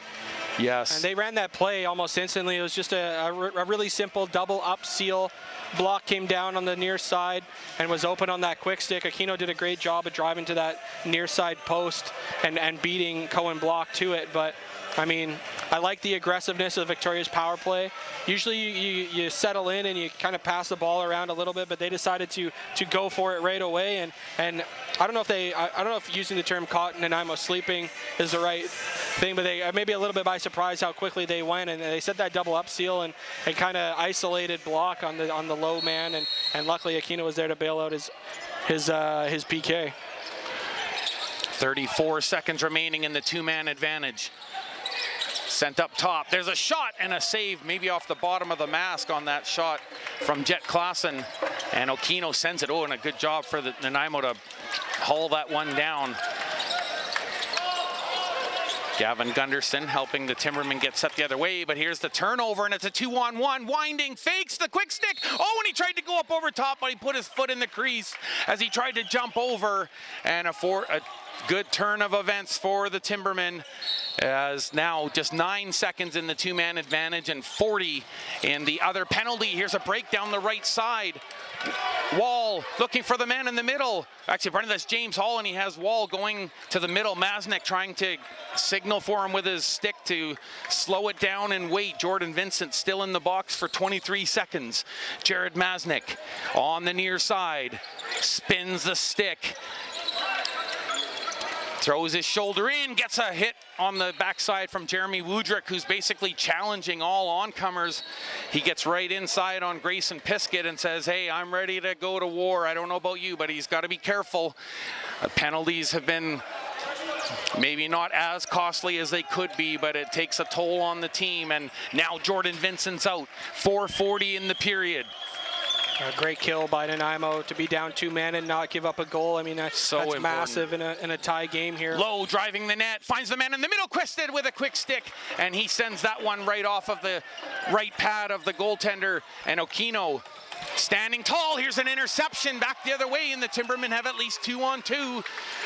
Joining the fray, Adam Wong. Good job by Gavin Gunderson to just slow things down. He and Wong dutifully getting off, making way. Pilkington sends it over. Bowes plays pass with Hall. Pilkington sends it across. There's the first move by Wall. Turn, shoots. Oh, he was looking to go between the wickets. And a good stop by Grayson Manning. A potential 2-on-1. Timbermen trying to get back. There it is in the middle. Shot and a big save by Tegan Okino. Oh, great goaltending both sides of the floor right now. Manning stepped up, got that save, and then Aquino said, I can do you one better, and caught the rebound, sent it right back. And now Nanaimo is going to have an opportunity with 3:30 left to go up one here. Andrew Bowman up top for Woodrick. He's got a couple, and they've been very important. They're the last two that they've had. Bowman sending it over the middle. Oh, and it bounced off the crossbar and off the goaltender. Oh my goodness, what a chance as Woodrick was storming the net. I think he was reaching up to touch it, and maybe I don't know if he meant to deflect it, but it was so close. What an unbelievably close play. Great job by Andrew Bowman to spot him out. What a fantastic lacrosse game going here today. There's the pass over the middle and a big hit, courtesy of James Hall. Right to the floor he goes as Hall steps in and asserts his will. There's a stop by Aquino, looking long. And he's going to find Jordan Vincent. He's got fleet feet as well. They do well to back off a little bit and respect the speed that he has, but he is going to transfer possession here. Working it around the outside. Masnick receives the ball now, drives the lane through the middle, and that one was just out of reach. And good job by the Timbermen to get recovery.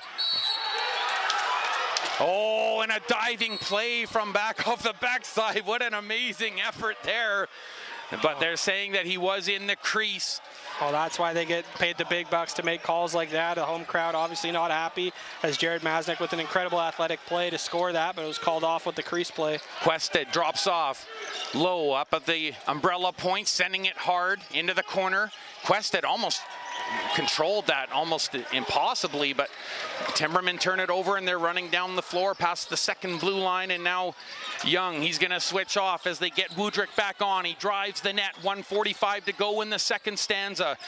Delivered, shoots, and a backhand shot. Oh, it was off of the post and down into the pads.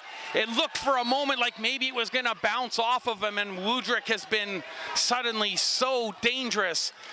What a creative shot by Jeremy Woodrick. I mean, you can tell that he's not at 100% the way he's moving around out there, playing a really short burst, but I mean, he's been so effective. There's a shot and a left kick save, and that one goes all the way off of the score clock. Unfortunate bounce for Nanaimo. Yes. I haven't seen too many off the shin pad to the score clock in this arena, but Victoria gets the ball back. Cohen Block moved it to the left side. Jumped up and collected by Dylan Anderson. Shot bounces off the boards. Ref had to kind of duck for cover there. O'Farrell has it up at the top. Sends it to the near side. Couple of shuffle steps by Grayson Thompson.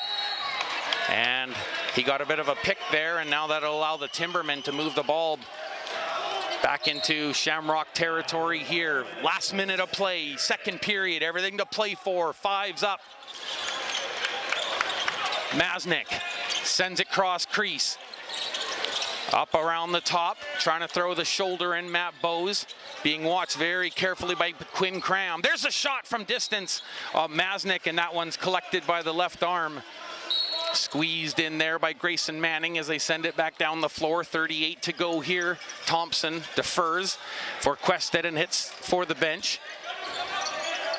Quested takes some room around the outside, but he gets shouldered. That's a nice play on the inside by James Hall. Man down in front. That was Dylan Anderson as he took a hit, but gets back up to recover the ball. Rolls off of one check around the outside, and a good job defensively, and another stop in front. Good timing, and a little bit of a fortuitous block for the Timbermen. Racing to the bench now is the goaltender Aquino. They're gonna have to go right away. A tick under 10 seconds.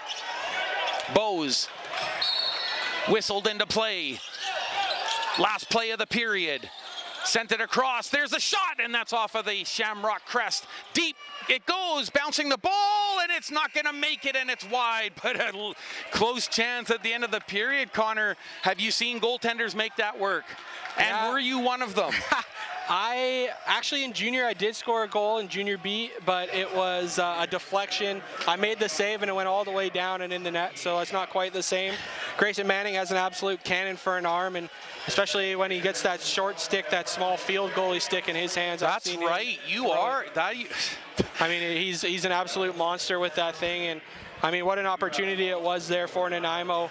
with about 8 seconds left to get that shot off. And then at the end of the period there, it looked like Manning and Woodrick came together for a little bit of a chat. And both times that Woodrick has scored, he's been standing on the top of the bench giving it to Grayson. So I mean, just a little bit of gamesmanship there, saying, I'm here now. I'm back leading scorer, and I'm, even though I'm not 100%, I'm making it work out here with 2 goals, and he hit a couple pipes as well. So, I mean, what a shot of adrenaline and just pure talent into this Nanaimo lineup, and they needed it at the best possible time.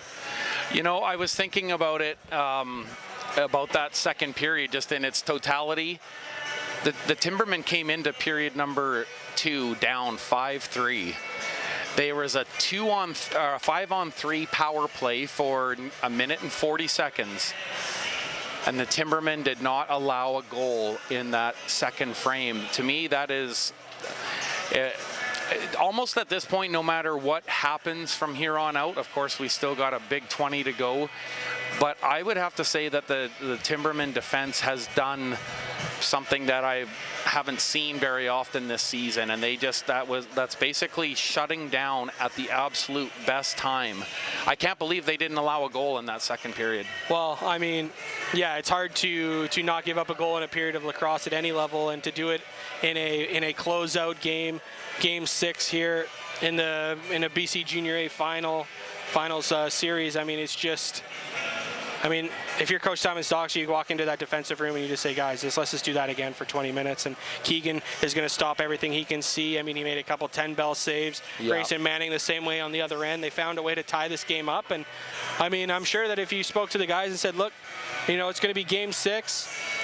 We're going to go into the third period. It's basically going to be 0-0, 5-5 game. I mean, I think every guy in the lineup would have been like, I'll sign off on that. So they got 20 minutes for the rest of their season, and for some of these guys, this is the last time they'll ever play in a Junior A uniform. So it's got that little extra added, emotion to it. They obviously want to win and go back down to Victoria tomorrow at 1:30 at the Q. But I mean, they're not focused on that right now. They're just focused on getting the next goal. And I mean, I can't say enough about what Woodrick has done. I mean, to come in here not playing all series, not playing the last bit of the regular season as well. I mean, to jump onto a moving train, not very many people can do it. And he's not just done it. He's not just out here floating around. I mean, he's a main focal point in this offense. And I mean, I'm just excited for the third period. Hope that he can continue to get going. And I mean, I don't have I'm not a Nanaimo fan per se. I'm not a Victoria fan per se, but I do want it to go to Game 7 just because I want to see more lacrosse. 100%, and I couldn't agree more, and especially because of the brand of lacrosse that we're seeing. Yeah. And again, all of the arguments for and against, but this is what kind of excitement this game can bring. And 5-5, Game 6. It's just, this is the kind of stuff that athletes live for and train for. And like you said, it's at a very important junction in their life too, because some of these players, this is, this could potentially be their last game. Period. Yeah, period. I mean, there's a lot of, this is an incredibly high level of lacrosse. But I mean, the next step is the WLA, and I know that every player in this league wants to get to the WLA at some point, but only 1 or 2 guys from each team every year even get a sniff in the WLA. And for a lot of these guys, I mean, Senior B is a great alternative. I spent a long time playing Senior B myself, and the league just keeps getting better and better and better. So, I mean, I'm not trying to look down on that at all, but I mean, in hockey terms, everyone wants to play in the NHL, not the AHL, right? So it's like, it's the last kick at the can, and it's a reality that some guys will never put on a jersey again after tonight's game, whether it's due to them not getting an opportunity or they're just done with lacrosse. And I mean, they're going to leave it all out, both sides, because I mean, you only get these years.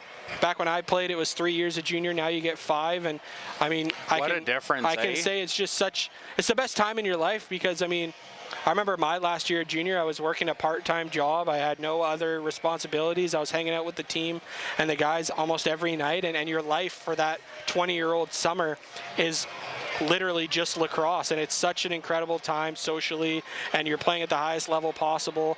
It's the best years of your life, and it's sad that it has to end. For some of these guys, it's not going to end. I mean, I know that Nanaimo has, I think, 5 graduating players, and I talked to GM Chris Bowman earlier this week about it, and he's like, yeah, we want all 5. You know what I mean? So like he's like, we want Bose, we want Bowman, we want Vincent, we want Mullen, we want all these, like all our graduating guys. And yes. I mean, why wouldn't you? They're all incredible players, but it's like, that's not the reality for everyone in that situation, and it'll be interesting to see because, as important as it is to realize this might be your last game, you also can't let it affect the game, right? No, you can't let the emotion get into it. You got to learn how to just put that, compartmentalize it, and just play the game. Because if you start thinking about exterior things, you're not going to play to the full capability that you have to beat a very good Victoria team who's trying to close out your season. Unbelievable stuff here, and it's as we're just a little over 4 minutes from the clock counting down to period number 3, and so many storylines here as we've talked about.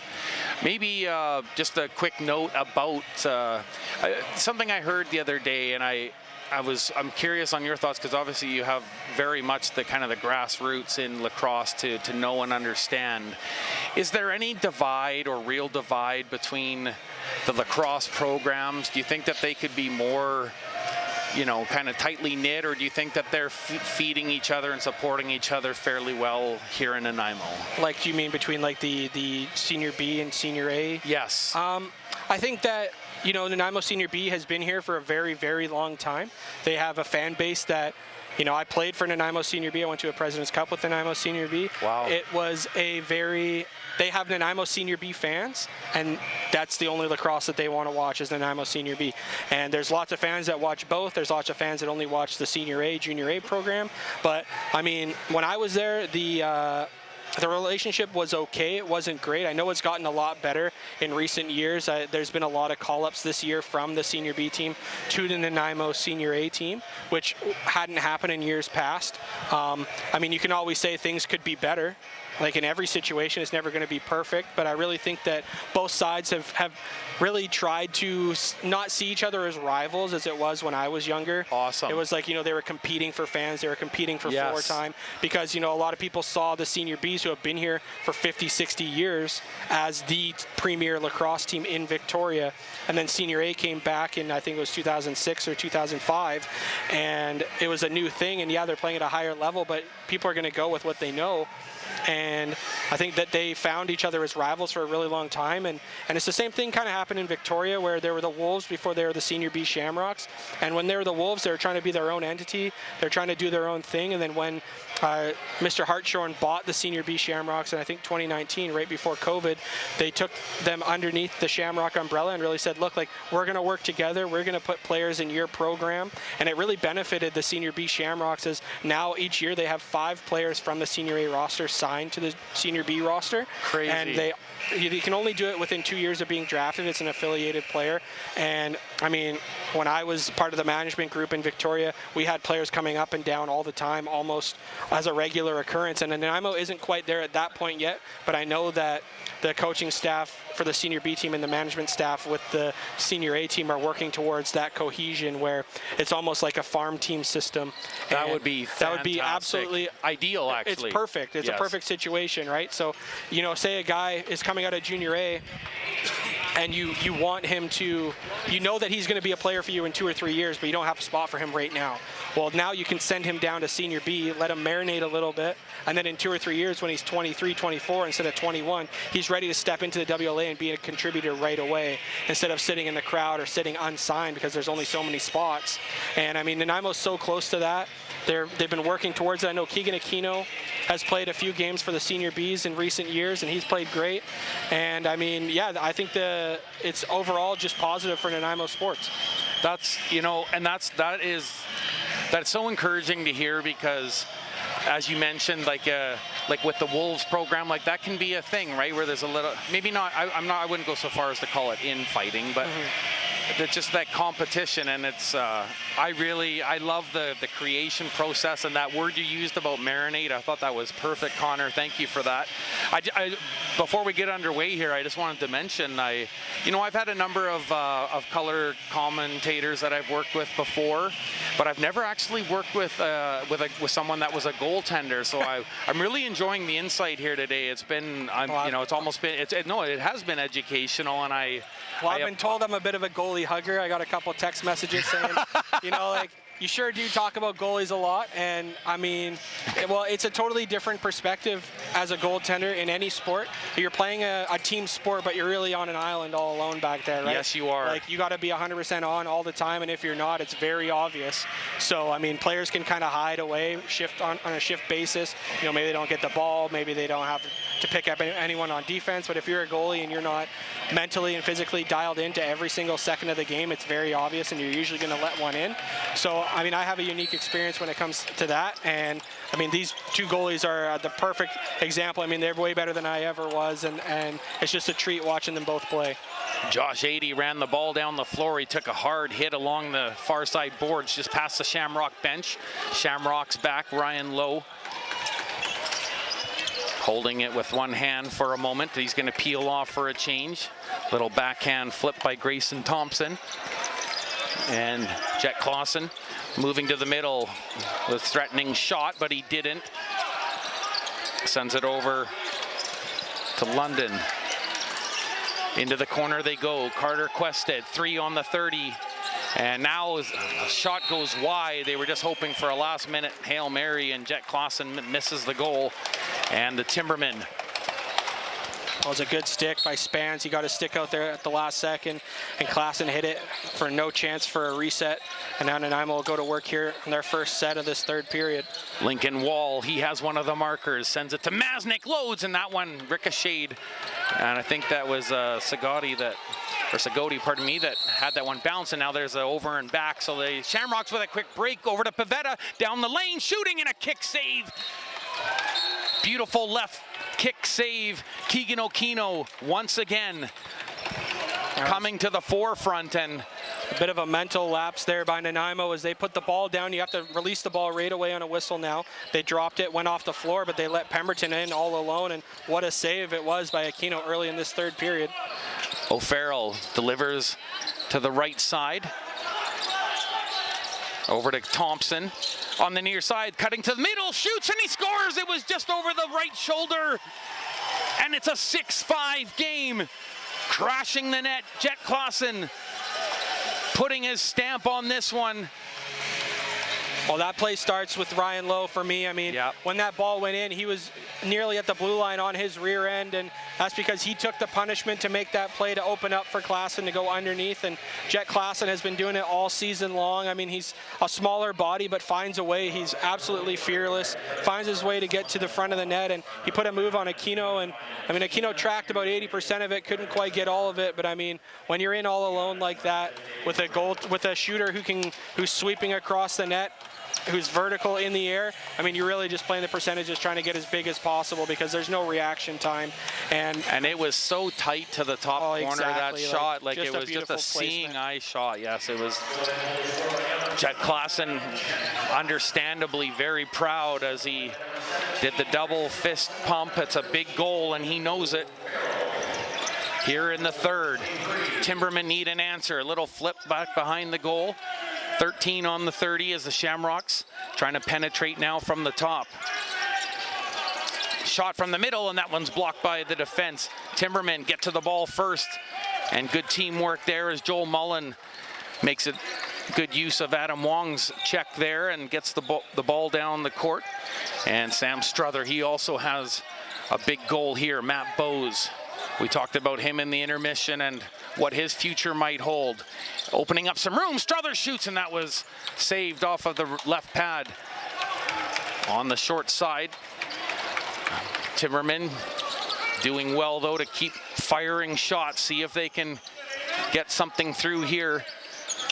But they're gonna have to kill this possession. There's 15 on the 30 as the Shamrocks trying to settle things down from the corner. O'Farrell hanging up high, make sure that there's no quick break. Curtis Gilbeau sends it to him up top. 2 seconds to go. There's the shot. That won't trouble Keegan Okino, who covers the corner and sends it to Jordan Vincent. He's away down the floor. Well, a couple of sharp angle shots from both teams. Easy saves for both goaltenders. I mean, they're just kind of played out, trying to get a rebound. And fortunately for the defense, goaltenders are able to grab those and send it back the other way. Bowman shoots, and he rings it off of the bar. How close was that? He had the goaltender beaten out about 3 feet out into the red paint. Grayson Manning, he was trying to cut the angle, but he was beaten. And his best friend bails him out on the left side.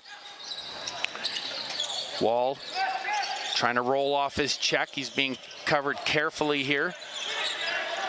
12 on the 30. Now he'll get a little pick here from the captain as he tries to drive the goal. Flips it back to him, has to be careful. Good anticipation. Shooting Bowman, and he let it go. Just 3 seconds on the 30, and the Timbermen doing well. Can they hang on to it? Ball bounces off the floor, and a good job here by the Timbermen. Jared Masnick fighting tooth and nail to keep that possession. Oh, Andrew Bowman was so close to evening this up. Woodrick now on. Woodrick going to the net, gets a little shove there from the corner from Ole Pemberton, but it opens up a little room, dancing around and scores!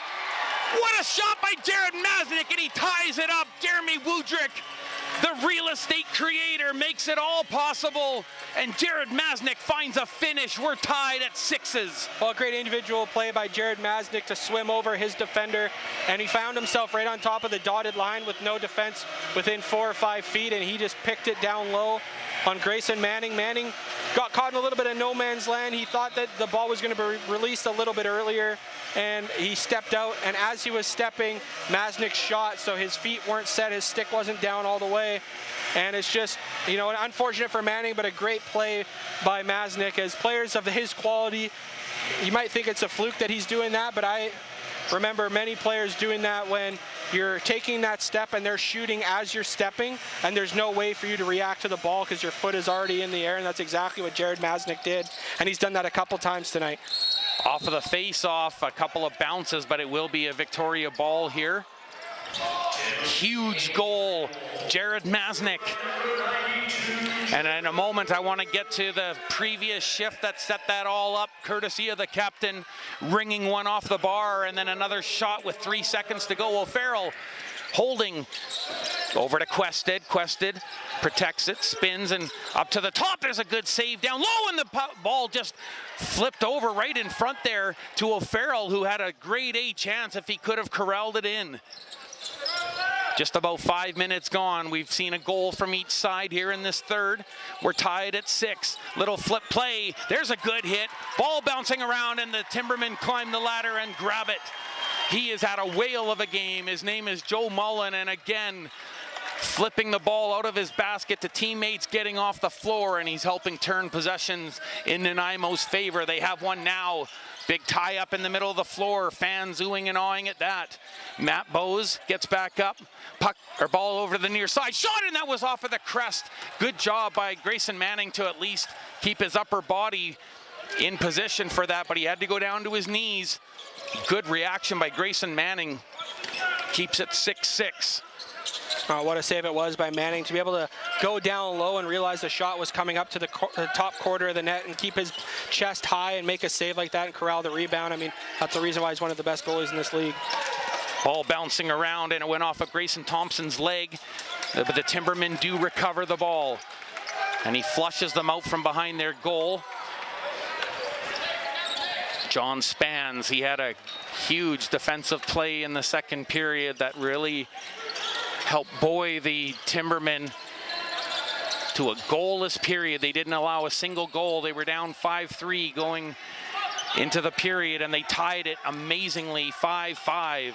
Ball is knocked out of the basket, just 3 on the 30. Is there time for a shot? Yes, there was, but it bounced in front of the goaltender. Oh, and they're calling for a wipe in the crease area, I believe. Jacob Part is going to get some more work here, although I don't see him right now. I think they're trying to, this is going to result in a small delay here as the goaltenders are going to take it. I'm also looking at Grayson Manning's left leg pad. Oh, okay. That is broken. Looks like the rivet came out. Oh no, what a time for that to happen, Yeah, eh? so we'll see if they can tape it back on or tie it back on, as former goaltender Bob Hayes is going to try to tie something together there. I mean, there's no backup set of leg pads. It would be Angus Snow who would have to give up his leg pads if that situation were to be unplayable. But Keegan Aquino will go get a drink, and Coach Simon Stocks will be able to talk to his players on the bench. When there's an equipment malfunction, the players on the floor are not allowed to be on the bench. You're not allowed to have a pseudo timeout or anything like that. So, but are you allowed to, you're allowed to go over by the bench? You can go by the bench, but you can't have like a timeout setting where you're drawing up a play, or you can go get a sip of water, especially the goaltenders, but you can't. That's why both teams have their players on the floor, because you could get called for, I don't know, unsportsmanlike conduct or something like that. But we'll see how Grayson Manning's pad turns out. At a certain point, if it's not repairable instantly, there's a time limit, and you have to put in the other goaltender while that is being fixed. Oh, so okay. looks like that'll be all right. I'm not quite sure, but I mean, as a goaltender myself, that would be quite unsettling, as you never want any of your gear to stop working. No, and actually, I have put on the ice hockey pads, a number of times before, and one time I remember one of the straps down near my skate that went underneath the trucking, it came out, and I wound up stepping on it, and then I realized why. You're going down for sure. Yeah, no, you need to get that sorted out, and 'cause leg pads, they're a beautiful thing because they save your legs a lot of wear and tear. Absolutely. Especially whether it's vulcanized rubber or this solid lacrosse ball. And speaking of lacrosse, we're back in play. Oh, and that's going to be a cross check. Oh my goodness, I think this is actually going to result in a penalty here. Timbermen. Fox is not happy with that call. I mean, Pescott went down a little bit easy, yes, but a little bit easy, yes. But he saw the opportunity, and you know what? You got to give it to Pescott for taking advantage of that particular moment. Woodrick kind of sighs to himself as he heads into the box. He knows he got caught with one, but I mean, that play happens 150 times a game. It's unfortunate that you get a call here in the third period, but I mean, it's right in front of referee Rob Cook. I don't fault him for making that call. I mean, when you see a defender get cross-checked blatantly in the back and go down, it's kind of hard not to put your arm up. Ryan Lowe getting things going here on this power play. There's the hard shot. That was Lowe in the rebound. They score! They tucked it in from the side of the goal. On the rebound, Keegan Aquino made the first stop, but he couldn't get anywhere near the second one, and Dylan Anderson has a power play goal. Jeremy Woodrick, you talked about that sigh, and he didn't have to spend very long in there, and he knew it was a tough call to take. But you know what? 16 seconds is all it took, and good shot by Block and a rebound by Dylan Anderson. That's 2 for him tonight, right on the doorstep. No chance for Aquino. I mean, and now Nanaimo has to fight back from being down 1 again. Shiloh Hawley sends it over the middle. There's a shot. Oh, and it went in behind, but I think it might have hit the bar in behind the goaltender. Manning had to look behind him after that shot, and it was a great shot in motion, as you talked about, in stride, giving him all sorts of trouble, but another great stop. Grayson Manning preserving the 1-goal lead. Just under 13 minutes to go here. Thompson sends an errant ball, but well taken by his teammate, and he goes sliding. That's Carter Quested sliding after that play, but he managed to make it work. On the near side for Thomas Young, Adam Wong wants to get off, so he motions to him, and they both head off now. Wall with possession. 19 on the 30 as Bose gets in there with the captain, Andrew Bowman, and they work it around over to the left side. Bowman moving in. Oh, a nice spin, finds some room, shoots. Oh, and that was just off of the right foot of Grayson Manning, as it looked for a moment like maybe the captain. Oh, and they score on the counterattack, and it's a big goal. And it looks like Curtis Guilbeault is going to get credit for this one, as he lets loose a hard shot from about 20 feet out.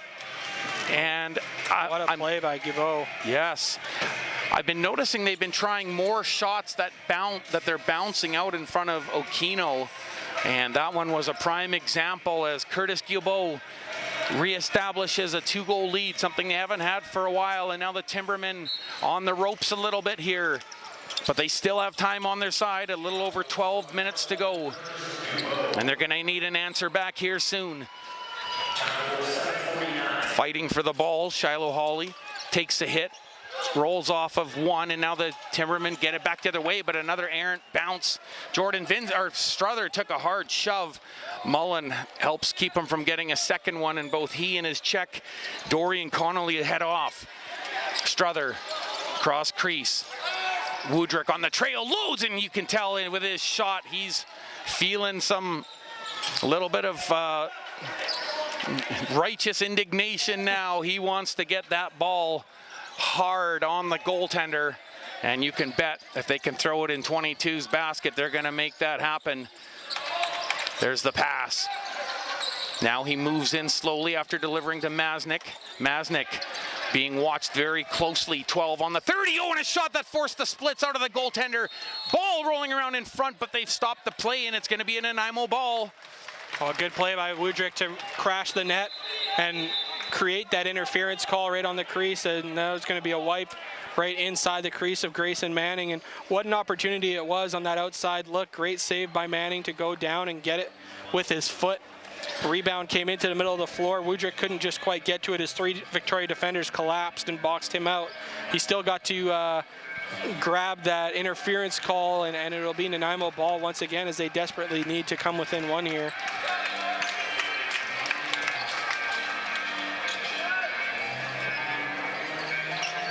I mean, it was 5-5 after 40 minutes.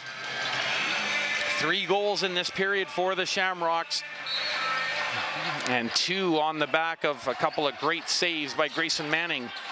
Bose looking for some room. He had Luca Pavetta in front of him. There's the pass from Lincoln Wall, gets the return feed, 15 on the 30. Tries to drive in backwards a little bit, hangs on, shoots. Oh, and he didn't miss by much. He unloaded a hard shot. A little bit of traffic in front. 5 on the 30. They try a long-range bomb, and that ball is just going to bounce down and be picked up by Grayson Peskett. And he delivers to his mates right away. Peskett with a goal in this one. Ryan Lowe now, he's been so incredibly good here this game. Jet Clausen, he has one as well. Delivers to the other side. They move it around, 15 on the 30. Into the middle. Lowe takes it on the left side. Lowe shoots, and there's another left foot save. And back come the Timbermen down the floor. Quick change in effect for both teams.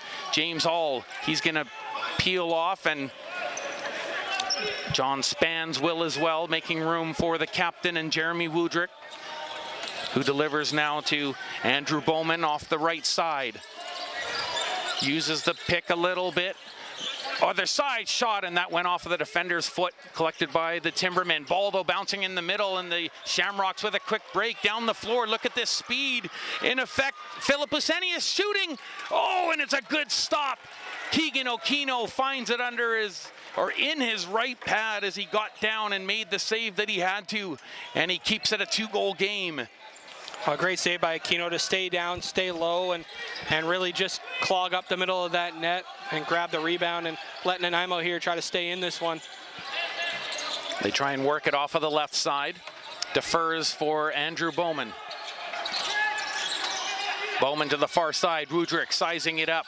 Loses one defender, but he had to flip it out towards the second blue.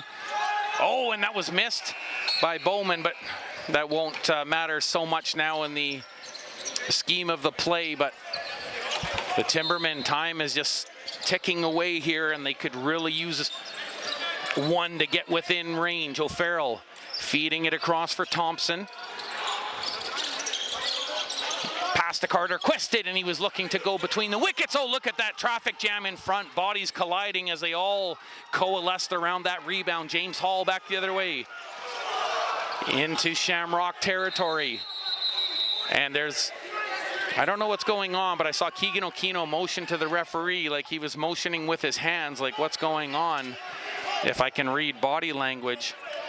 Yes. The clock wasn't running, and Victoria's bench was obviously irate about that. We'll see what happens here, but it'll be interesting to see as they chat with the upstairs personnel here beside us to see how much time was on the clock and how much time should be on the clock. I mean, every second matters. Victoria wants it to be less, and Nanaimo wants it to be more. So it'll be interesting to see. I mean, it's getting down to the point where it's a bit nitty-gritty here for Nanaimo. They gotta get on their horse. I mean, they've had opportunities. Matt Bose has been a little bit quiet tonight. I'd like to see him find his way onto the score sheet, obviously. He had a 4-goal performance up here in Nanaimo just a few days ago, and he's one of those players that can score in bunches. As referee Nico Baudouin will go chat to both head coaches. So it looks like they've moved it down. So it was at 9:06, 6 and 80. So 24 seconds has come off the clock. So they've got that all sorted out, at least on the scoreboard. So 26 seconds coming off with so basically a whole possession. So that's a big deal. Yes, it is for both sides. As Nico now goes and chats with Dave Bremner for the Shamrocks. And Adam Wong helping his teammates out. He took a towel and he's drying off that area where they come off of the bench. Well, that's where the sweat drips the most. Yes, and you don't want, because you're jumping up and over. Yes, 100%. That's a good observation, and it's pretty accurate here as the Timbermen bring it into play. Bose setting up some room for Wall. Lincoln Wall shoots, and he tried an underhand shot there. Nearly got it to go. Ooh, that was a close possession, and now on the counter. Connolly has a man in the middle, finds him, shot, and a big save by Okino as he throws his right arm down, and I think he got it with the glove that's holding his goal stick. Well, that's an absolutely massive save by Keegan Aquino. I mean, you can't go down by 3 goals. Absolutely not. In this situation, and to stop Pemberton on the doorstep like that in transition, it's just absolutely massive, keeping his team in this one. Up top, that bounces off of the stick, and that's an unfortunate bounce for the Timbermen. Over and back is called, and possession now for the Shamrocks. A shade under 8 minutes to play. Now, if I'm Victoria, I mean, if I'm the Victoria coaching staff, 2-goal lead is not enough. You got to keep grinding away. You can't just try to wean this one out. There's too much time left here. Nanaimo's too good. Jet Klassen sends it across for Dylan Anderson, who's had one of the goals this period, and it's been a dagger so far. Klassen gets the ball on the return, a dozen seconds in the 30. Returns it up top. There's the shot, and it was a low one. It was an underhand shot, and one of the fans saves one of the. Well, it must be a husband, and he's got 4, probably a couple of daughters and his wife there. So I'd have to say he's probably looking good tonight. Woodrick now with possession in the Shamrock zone. There's a hard shot, and getting his stick in the way, Curtis Gilboa, who has been significant in this third period as well. Sam Struther had a goal in the first.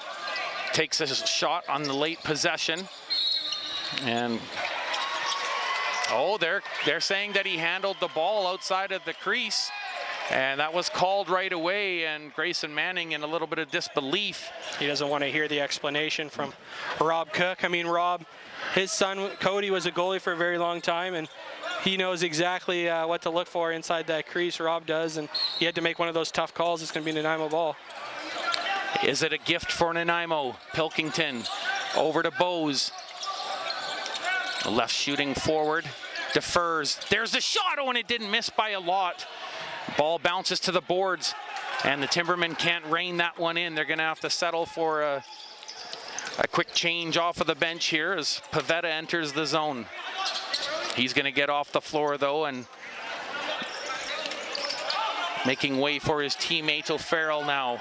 He had a big goal late in the first period, or pardon me, second period, and it really set the tone, or pardon me, in the first period, and it could have been Very bad time for Nanaimo, but they're sticking with it here. They're making the stops they need to, but they really need to get on the offensive side of the ball here. And that's going to mean a big defensive play is in order. Adam Wong watching carefully as Quested is in right behind him. O'Farrell taking his time. Delivers to Carter Quested on the far side. Left shooting forward, tried to dish it off on a quick flip. Ball is bouncing. Cram went in there momentarily, and now some help from Joel Mullen separates them from the ball. And now John Spans, he's looking at 4 green jerseys just coming onto the floor in front of him. He's going to defer for the captain, Andrew Bowman. Drove the net a little bit. Here's a hard shot from distance, and it was a save off of the left arm. Grayson Manning making that stop. Oh, a great shot by Lincoln Wall, trying to bounce it early and get it up over the shoulder of Grayson Manning, who went down on it, but Manning found a way to stand tall again and make a save. Oh, look at this poke ahead. The ball's bouncing. That's going to force the goaltender out. Grayson Manning backhand shovels it across the lane. No harm, no foul. But the pass a little bit short for Ryan Lowe, but he's going to collect. Nanaimo looking for a too many men call here, not going to get one. Lowe just lays it back into the Timberman zone, and Okino hustles in every second, vital now. Under 5 to go.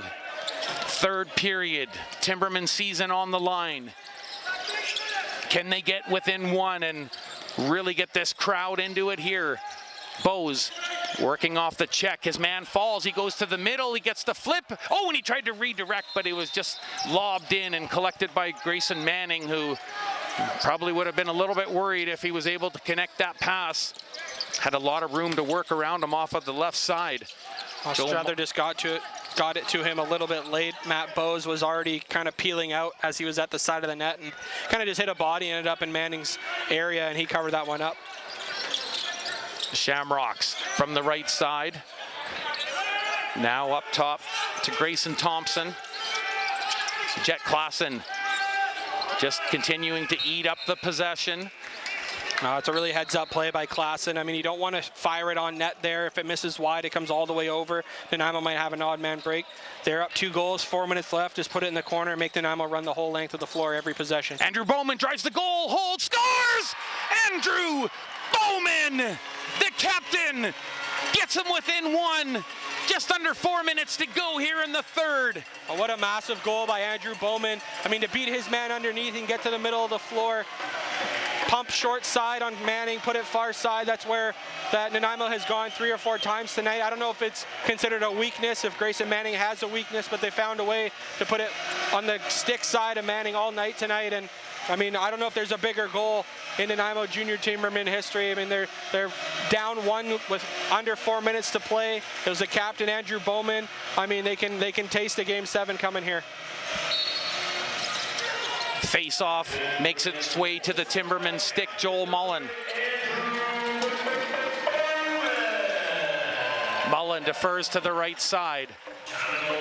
Streaking off over to the side, James Hall. Oh, trying to open up some room. 14 on the 30.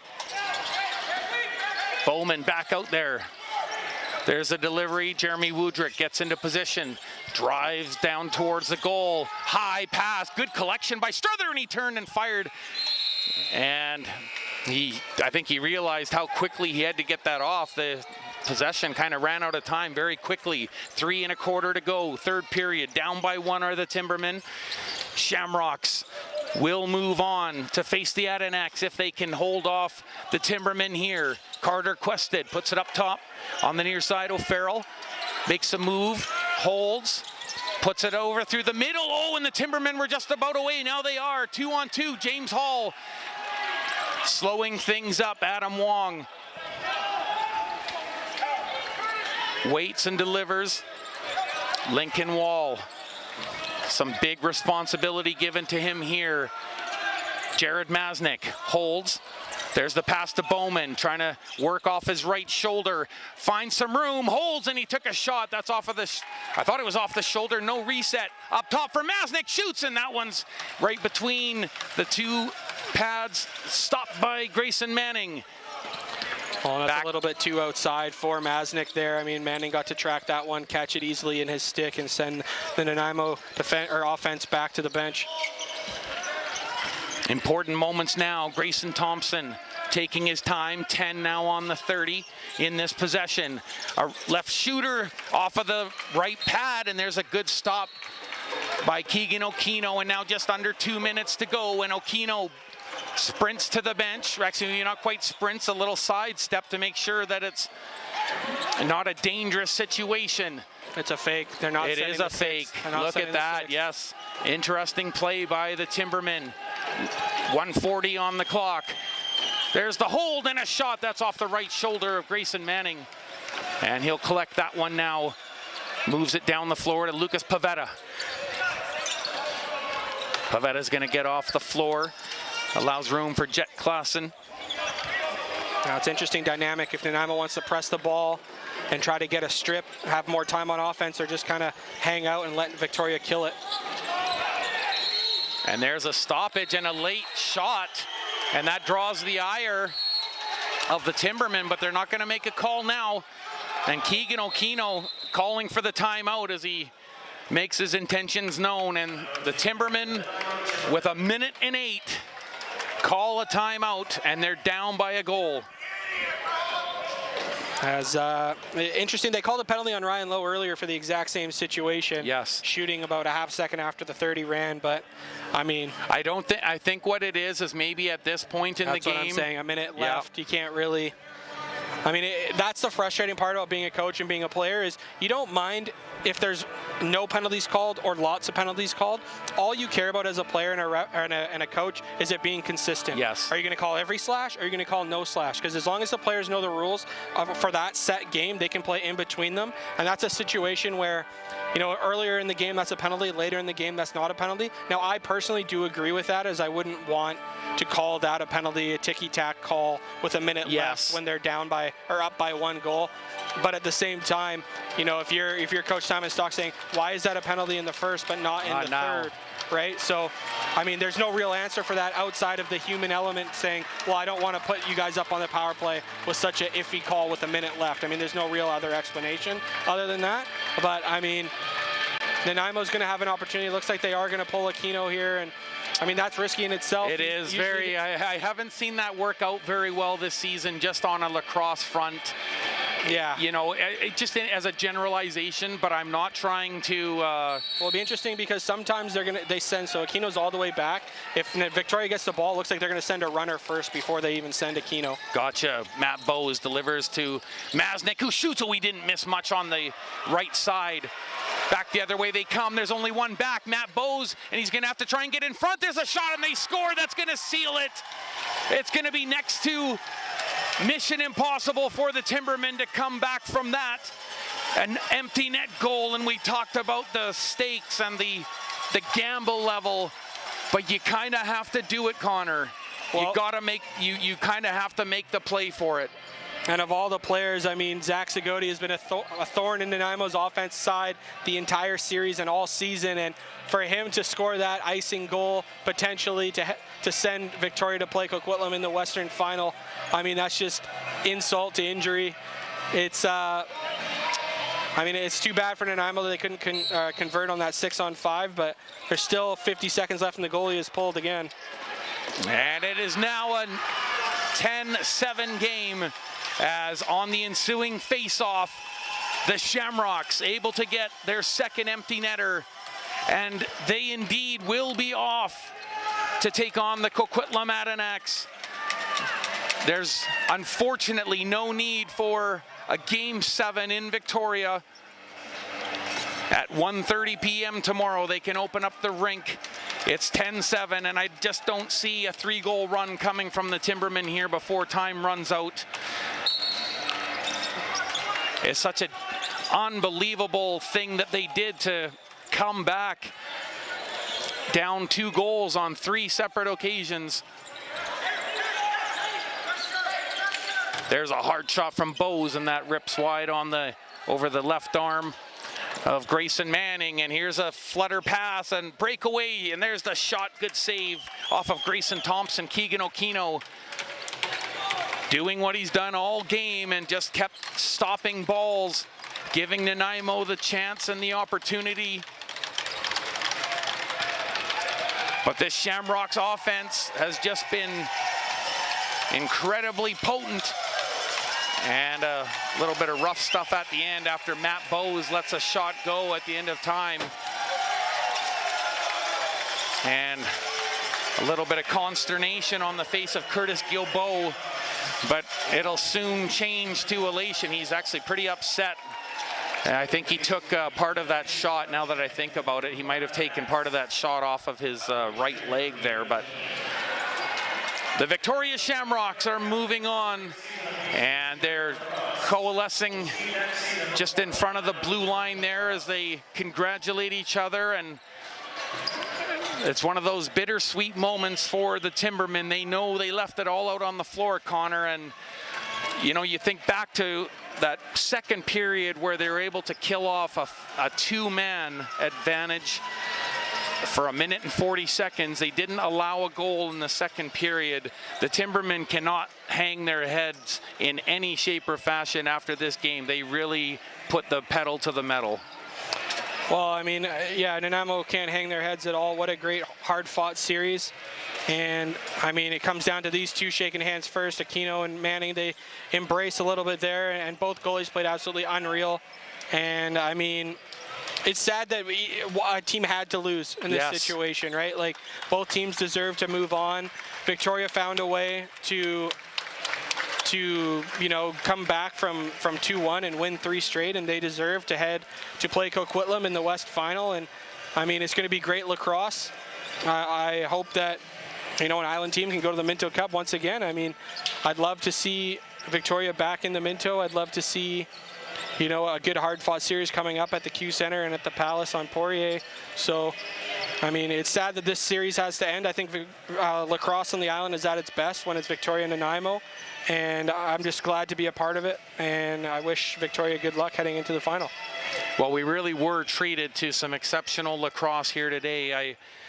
I can't think of a better game to get to call for a Game 6 here at home, and even though it didn't end according to the script that the Timbermen wanted, they certainly did everything in their power, including a dominant performance by Jeremy Woodrick and Andrew Bowman getting them close late. Oh, I thought maybe it was on after Bowman delivered that strike and made it 8-7. But the Shamrocks hang on, and they grab a couple empty netters. Don't let the score fool you. This was not a 10-7 game. This was basically a 9-7 game or an 8-7 game, and lots of hugs, lots of embraces. And I don't know that we'll do that up here in the booth, Connor, but I certainly want to say it's been a fantastic game to call with you. And I certainly want to point out, again, I feel like your knowledge has just been pivotal to this broadcast.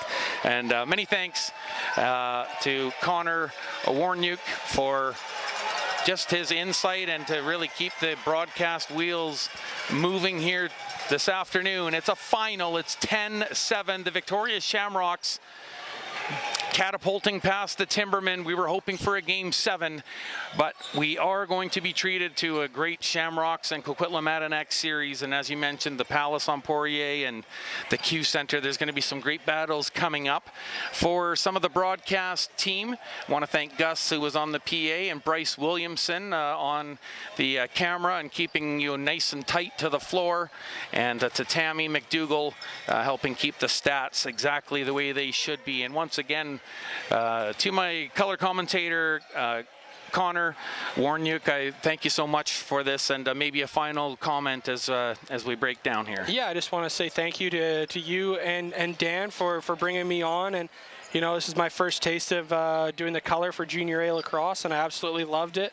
I hope that there's a couple more seasons to come next year and heading forward. But yeah, just a super positive experience. It's always great to be able to come back to the Frank, and a place where I have had so many good and bad memories for lacrosse. But I mean, it's yeah, this place has a special place in my heart, and you can see all the graduating players there with the coaches taking a picture, and it's kind of tradition when your season ends. And I mean, it's a bittersweet moment. Some of these guys, like we talked about earlier, are moving on to Senior A. Some of these guys are moving on to Senior B, and some players are never playing again. So it's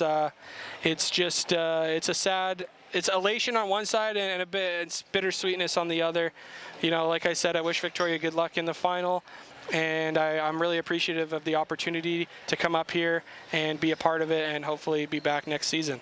100%. And if this first taste of yours is anything important of things to come, I think you got lots of great color commentary in your future.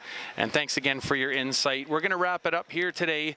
Thanks to Dan Marshall for giving us the opportunity to jump here in the booth and bring you this fantastic lacrosse game. 10-7's the final. The Shamrocks move on, but boy, it was a whale of a game 6. Thank you for being here, everyone. Hope you have a great rest of your weekend. It's been awesome lacrosse here from the Frank Crane Arena. Good night, everyone.